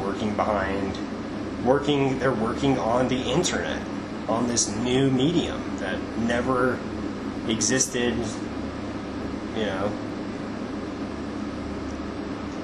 as far as we know. Maybe they had internet at Atlantis. I think it's possible. It could all get washed away and there'd be nothing left by this time. Maybe 10,000 years ago Atlantis had internet. I don't know.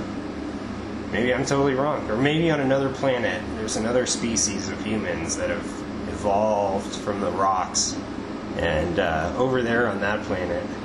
See, this is where patents definitely break down, right? Like if we become an interstellar star system, if we start like doing trade and communicating with other species out there, like if we come to this age of Star Trek, and then you find out that like, oh well, this civilization, what's the civilization of different people in Star Trek?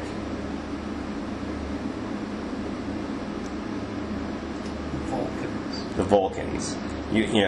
Once we meet up with the Vulcans, then we come to find out like everything that we've ever invented, like everything from corrective lenses to hats to televisions to monitors to electrical circuitry, all of that shit has been independently developed on their planet, right?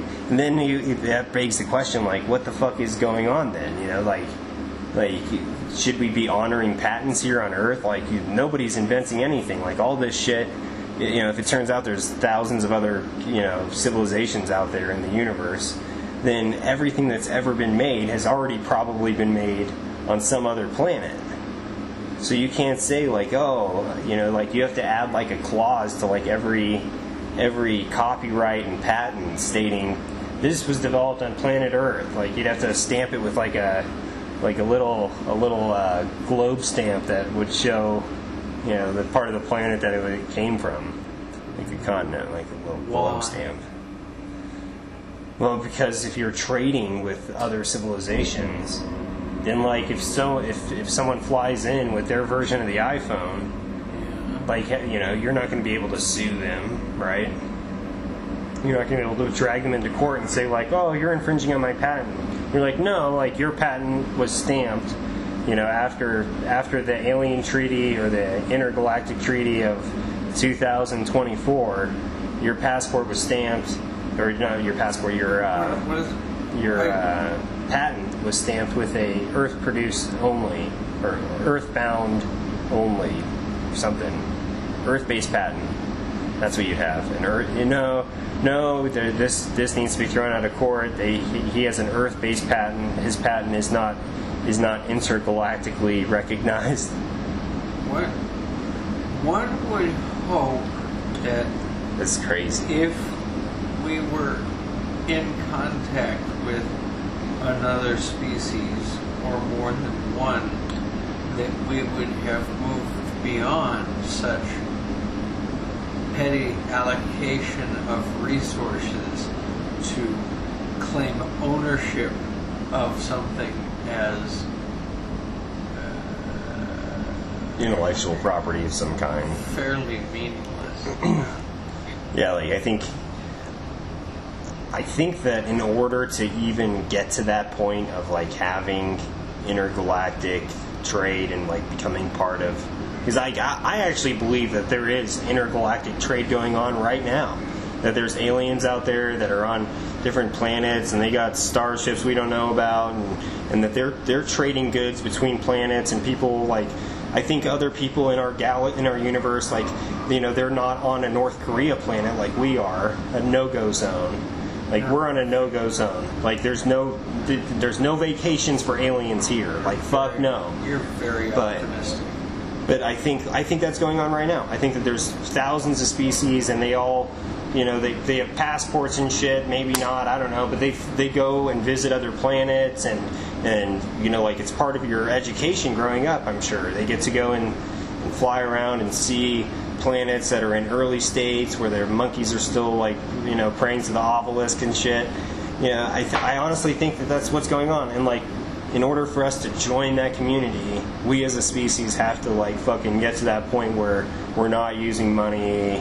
Murder is like only committed by like the mentally insane, and it doesn't happen because those people are, you know, they're taken care of and they're not allowed to get near sharp objects, or, you know, there's always people around that are stronger than them, so they can't choke you out. But, you know, I mean, Evan, you know, this could happen if this could happen if fuck, not in our lifetime. Actually, it could happen relatively quickly. Lucas is such an optimist. I love it, because I want to find optimism around it. You're the optimist, but change on this planet could happen relatively quickly as long as people made thoughtful and informed decisions at the polls. Dude, what would happen if, like, tomorrow, let's say, fucking aliens, like huge alien crafts, like, appeared, you know, like over all major cities, and there was like, you know, it was shown, like, we shot at them and stuff because that would happen. And then, like, they just presented, like, on screen saying, like, no, like, please don't fire your weapons at us. We come in peace, you know, and we represent this intergalactic system, and you guys need to shape up if you want to join in. But, like, now you all know. Now it's all on camera. Like, this is real. Like, we're out here, and, like, you guys need to get your shit together before you get to, like, come up here. But your governments, some of the governments on your planets, and you'll find out soon, I hope, have already developed the technology to get out here, and we don't let them fly out here, and they know about us, but you guys don't. So we're doing a great reveal to you, and so you guys need to get your shit together. It's probably going to take a long time. Could happen fast, but, you know, you really would have to you know, shape up and stop killing each other. And, like, just so you know, like, Lori over here, and then, like, some other alien comes on the screen, and then she's like, She just traveled to this planet, and then they, like, show, like, her vacations to, like, some crazy ass planet, and they're like, and your species could go here for vacation, and this is our vacation planet where there's beautiful beaches and all these amazing things to go and do, and dinosaurs to ride and shit. I don't know, but you guys don't get to do this until you drop all your religions and stop fighting with each other and grow up a bit. Like, obviously your whole concept of God is really dumb, and we can tell you what we know, but it's nothing like you guys think, and all of your religions are wrong, 100%. They're like, we can talk to the dead, and we know when they're going to come back. And you're like, what? And then they're like, all right, we're out, motherfuckers. Get your shit together. And it's like, beep beep, and then the UFOs are all gone. And then we're just left like, holy shit. And then we're like, what happens that same day? Like, people are like up at Washington, like, show us the fucking UFOs that you guys already fucking made, you bastards. And then they show like their flying saucers they already have, and we're like, oh my god, like, double mind blow. And then it's like, alright, so what did they say we have to do? Oh, they gave us a list. So we have to open up all of our global trade, we have to stop using money, and we need to mechanize all means of like food production and like all of the useless shit that people don't need to do. Focus on education, focus on like forget about your bread and circuses, like, oh, it also turns out we're proving to you all that at least football's been rigged for the last like 10 years, so more reason to hate that and to let that go as well. But like, if the option for us, and I truly believe that this is the case, is like we can like leave behind all of the nonsense and bullshit of our societies, and like a lot of people are going to want to cling on to that, and it's all fear-based. And we can turn away from that fear and embrace love on the planet for everybody else, and everyone stop fucking thinking for themselves all the goddamn time, and like think about your neighbor, and if you have a company that's really successful, start paying people a fuckload more. If you're taking home $1 million a year, how about you take home $100,000 next year and pay that $900,000 out in salary to your 25 employees and make them all fucking rich next year?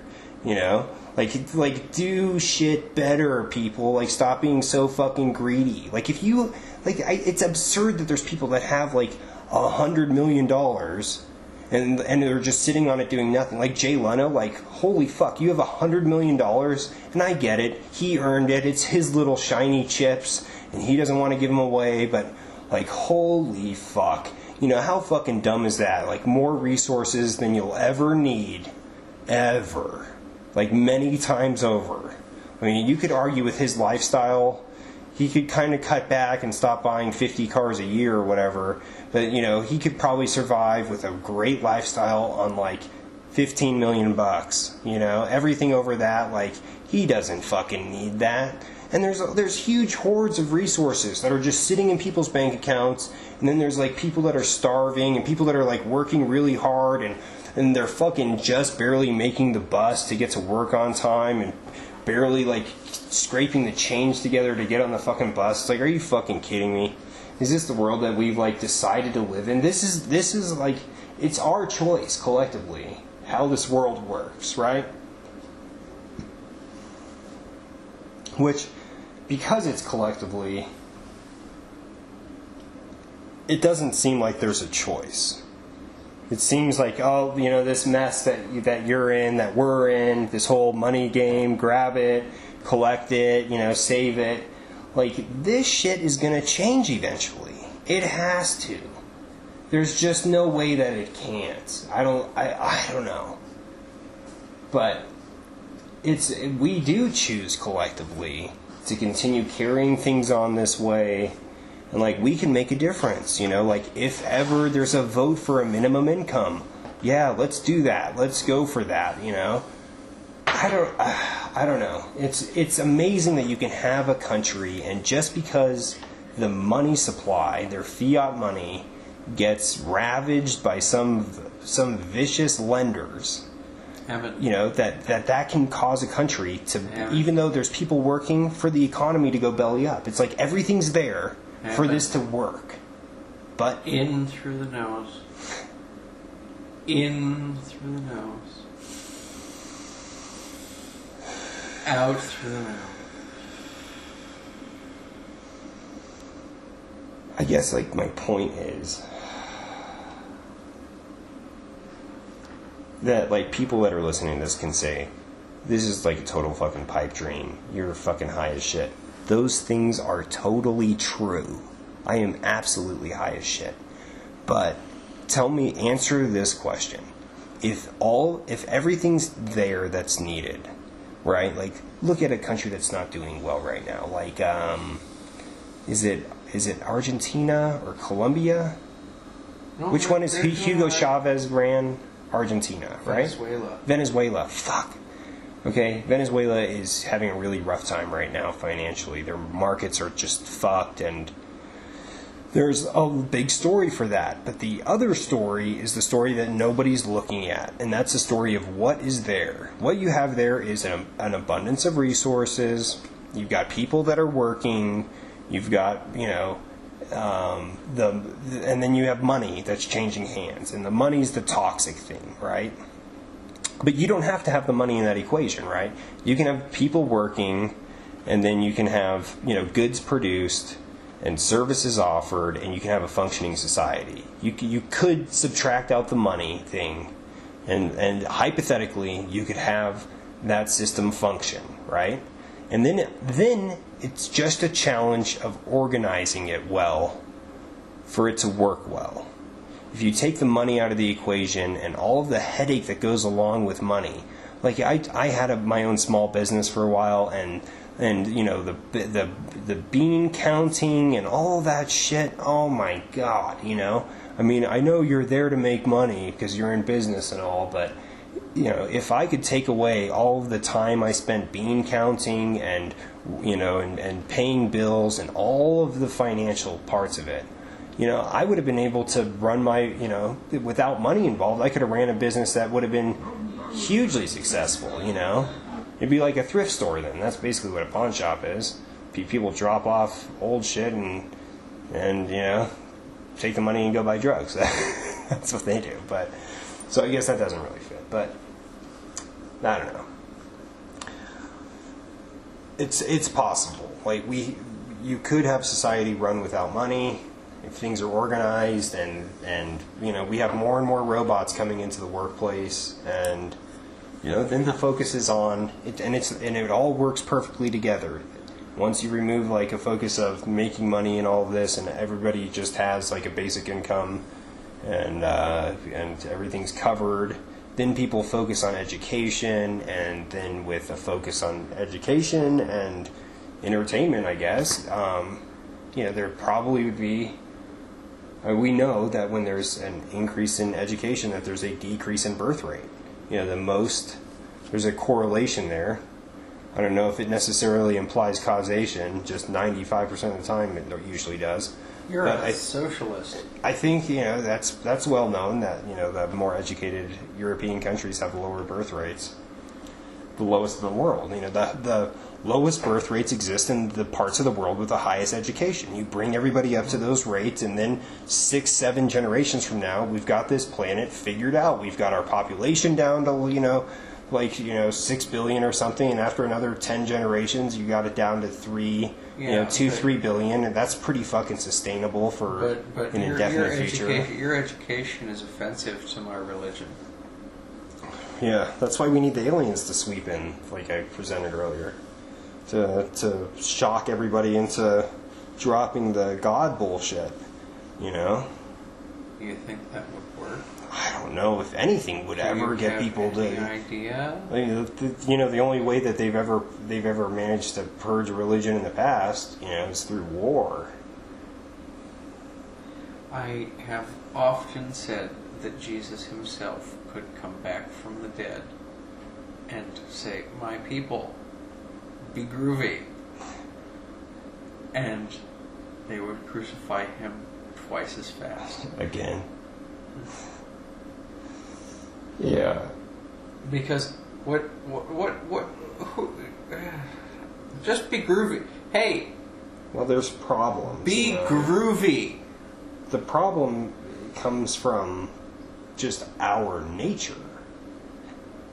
Our nature is to elect the most totalitarian leader that is presented.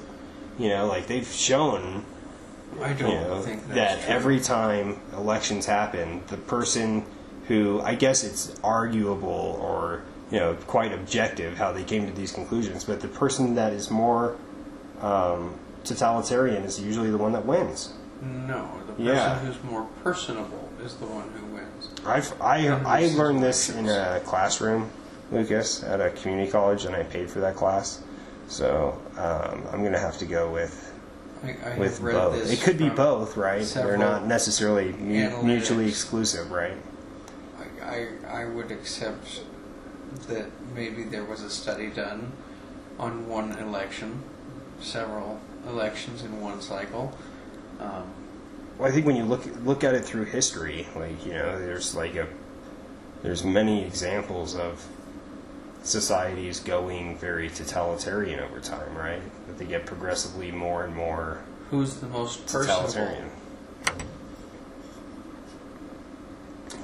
I don't know. I'm focusing on totalitarian, not personable. But I guess maybe a candidate that is typically more totalitarian must be more personable. Why does a person's personality have anything to do with how well they can govern? There's probably a lot, I would think.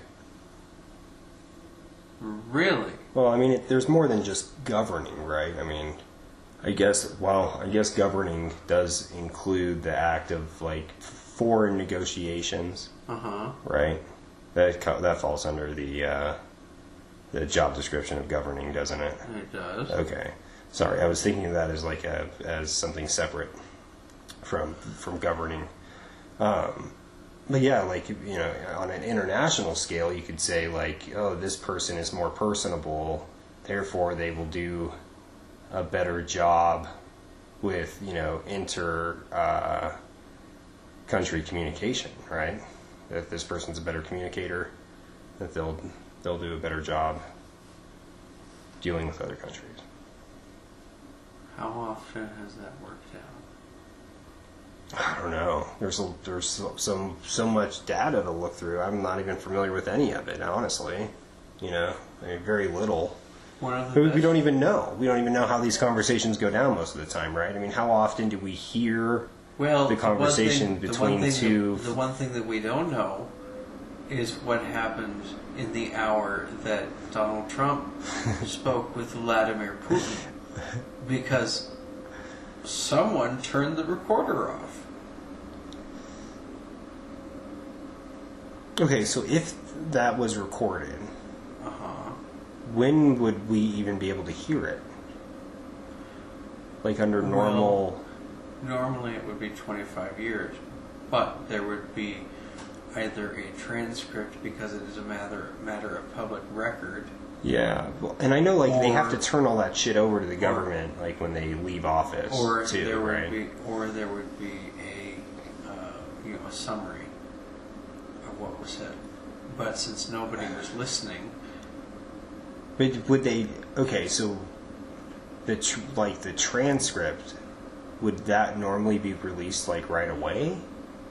If there was a transcript between, I think it would be decided of what could be released, and then whatever could be released would be released. Otherwise, it'd be 25 years. But yeah, because it's a matter of public Holy record. shit! So it's 25 years after they leave office. That shit is kept private for 25 years. What is it? It's 25 years for personal, and then 50 for state secrets, I think, because all of the original stuff for the Kennedy assassination is coming out now. That's interesting. Huh. It's funny. So we've recorded 15 hours of shit before this, and I've listened to quite a bit of it. And man, there are times that you are right about shit, and I'm just wow. You were right about that. Holy shit. Because I'm just stunned by the information that you have stored. It's fascinating how we recall Would you say you have a photographic memory? Have you ever? No, I have a lint brain. I think you have like it's sometimes like super. I wouldn't say photographic, but like very like you'll store facts that are useless facts. Fuck, dude. For the most part, useless. The name of the helicopter for the president is Marine One. And you knew that. I had no idea about Marine that. 3. No, it's Marine One. I mean, that one I'm going to argue, but it's Marine 3. Now I'm gonna go on that same fucking Wikipedia page again. I'm sure they have a few of them. Because it isn't... Okay, so the president flies in Air Force One, and then Air Force 2 flies behind it, usually. I think that's how it works. Not a clue. That they're two, like, identical, huge, fucking billion-dollar, multi-billion-dollar planes. The person with the highest security clearance in the United States of America is the mechanic who works on Air Force One.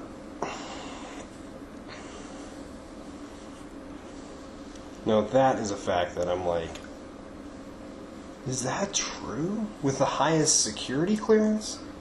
Are the mechanics for Air Force One? What the fuck? Could that be true?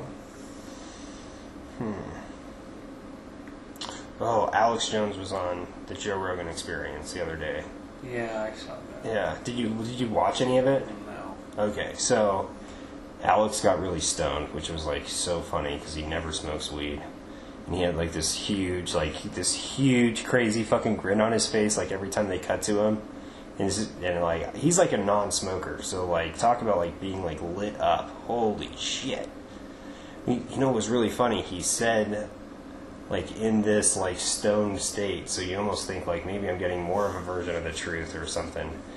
But one of the guys, the other guy that was on the podcast, Eddie Bravo, he was poking Alex about aliens, like, what do you know about aliens? What do you think about aliens? Blah, blah, blah. And Alex Jones, like, never talks about that shit. But he was saying, he's like, well, you know, from my sources, they say that there's a secret space program that's been going on that's like 10 times bigger than the known space program, and you know, basically like hitting a lot of the factoid points from Stephen Greer. He basically like almost that same paradigm. So I don't know, like it's just so weird to think like Alex Jones never seems to have guests on and never really gets into the alien shit with his guests even. So it's interesting to hear that he very well may have different sources than the people Dr. Greer has talked to, and I don't know, maybe that's true. I mean, going from some guy that like Alex Jones never fucking talk about aliens ever, basically it's a big stupid joke, it's a conspiracy theory that's not even worth looking into ever. You know, and Alex Jones is like Christian too, so there's kind of even more resistance there to even looking at aliens, right? Like, you know, a lot of people that are into Jeezy don't jive much with the alien Yeezys, you know what I mean? Shit. Anyways, I was thinking for sure, that's almost like another reason to believe in aliens for me. I'm like, fuck, if Alex Jones is saying that there's a fucking secret space program too, and I don't know. I think it's fucking real though, dude. I think they have like, I honestly think they've got that shit where it's like you go into like an elevator and then like 2 minutes later the doors open and you're on Mars. A jump room technology. I think they got that shit. In fact, this is why I really think that they have that. Besides hearing about it from like a number of different talking heads on the internet, there's also something that happened here in Denver, like maybe 6 or 7 years ago, and 9 News covered it. Fox 31 News, Denver, covered it, and I'm sure you can find the video. But they said they interviewed a guy who put videos up on YouTube, and he says he sees a UFO every day pretty much at the same time. Not exactly at the same time, but plus or minus about 10 minutes. And what this UFO does, and he caught it on camera because he like films, I don't know if he films the clouds or what it is, but he sets a camera up off of like 35th and Spear-ish, maybe a little bit more north than that. But he set up a camera there, and he had it pointing a certain way, and every day he like went back through his footage because he saw this little flash. So what it is, it's just like a silver object. You can't even really tell what fucking shape it is because it's so small on the camera, because it's so fucking far away. But it just goes straight up. This little thing just goes whoop straight up, and that's it. And every single day that guy filmed, he's like, I went through a bunch of my old footage, and I was looking right around the same time, plus or minus 10 minutes, and I saw this same object flying up. And then the fucking news went out, set up a camera in the same place for like 5 days, and they caught the same fucking thing happening every single day at the same fucking time. This totally fucking happened, right? And this is not camera effect. They had experts in, and they're, you know, like at the end of this was one of the times that the news just kind of like shrugged their shoulders. They're like, we don't even know what to say. What I think that fucking thing is, and when I saw it, it like rang into my head. I'm like, that is a fucking jump room. That's the jump room that's going up to the moon or to Mars or wherever the fuck the thing is going. Apparently they have like jump stations that go to a few other places on planet Earth too. But I'm sure that's what it is. Think about it. It happens every day, pretty much at the same time, plus or minus like 10 or 15 minutes. What does that sound like to you? What happens when you call somebody and you say, hey, you want to meet at this restaurant, and then you get there, and then what happens within about 10 or 15 minutes? They show up. You know, like, people, like, what time do you leave the house every day? Plus or minus probably about 10 or 15 minutes, about the same fucking time. What time does that plane take off every day? Probably within plus or minus 10 minutes of its, or 15 minutes of its scheduled time. That's a fucking human schedule that's operating there. That's a little fucking jump room that's underneath Denver somewhere. That's what it fucking is. Like, no fucking doubt. Every day for this fucking thing to be taking off. Like, if that was some extraterrestrial shit, like, our government would be all over that, right? You know, no, that fucking thing, and that thing is on camera, you know, flying from the ground up to, I don't know, 3,000, 5,000 feet, something like that, and it does it in like 2 seconds. It's on camera for like, I don't know, 50, 60 frames every time, and double confirmed by the news. So, if you didn't know, there's a fucking jump room center under Denver. Alright. You know what's funny? That's actually that's a personal theory on that. Like that's not something I saw on the internet. I mean, like the video on, you know, of the news I saw on the internet, you know.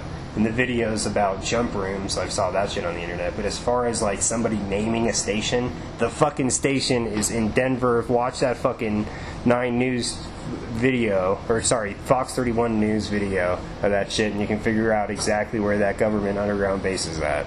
Because that's where that shit is. And now we have to question whether or not we'll publish this information or risk men in black suits knocking at our doors. Oh, go right ahead. If you want to believe that, I have no qualms. You have no problem publishing it? No, because the only question I have is, what does it matter? Well, I guess, like, let's say, hypothetically, if those jump rooms are there and all that shit, right? Mm-hmm. If that, then it's only going to matter if it's ever fucking declassified and we're able to fucking use that shit and go to Mars. Supposedly according to Secret Space Program conspiracy theory, there's already bases on Mars. Okay. With, like, bunches of people living on them and shit, you know? Okay. So, I mean, if that's the case, you know, some people that are alive today will get to go to Mars and will probably never be heard from again, you know, or will never speak of it. I don't know if they got the mind erasing apparatus or what, but Yeah, that's rosy. It's pretty rare for people that were in the secret space program to wind up talking about it. There's like only a small handful of those people. But so it doesn't matter. So basically, Lucas, you're right. It doesn't matter at all because this shit in my lifetime probably is never going to be declassified because of a whole bunch of other reasons. But if it was declassified, it'd be kind of cool for people to like look back and be like, "Holy shit, Evan was right. There's a fucking jump room base in Denver. I went there. I took a Greyhound bus from Minneapolis to Denver. I walked past the piles of human feces outside of the RTD station in downtown Denver. That, you know, it wasn't even that bad. They didn't even smell. Like, it was totally dried out. And then I stepped over some hobos and went over to the jump room, and as it's called, it doubles as a disco. So, you know, if people are like, hey, man, you want to go to the jump room? And you're like, wait, is this going to be out of this world? And we're like, yeah, dude, tonight's going to be fucking awesome. And you're like, wait, really? Like, are we really going to go? And they're like, oh, no, sorry, dude. I keep forgetting that jump room actually takes you to Mars. But no, we're just going to get drunk and hang out at the club for a bit. And then high-five some aliens.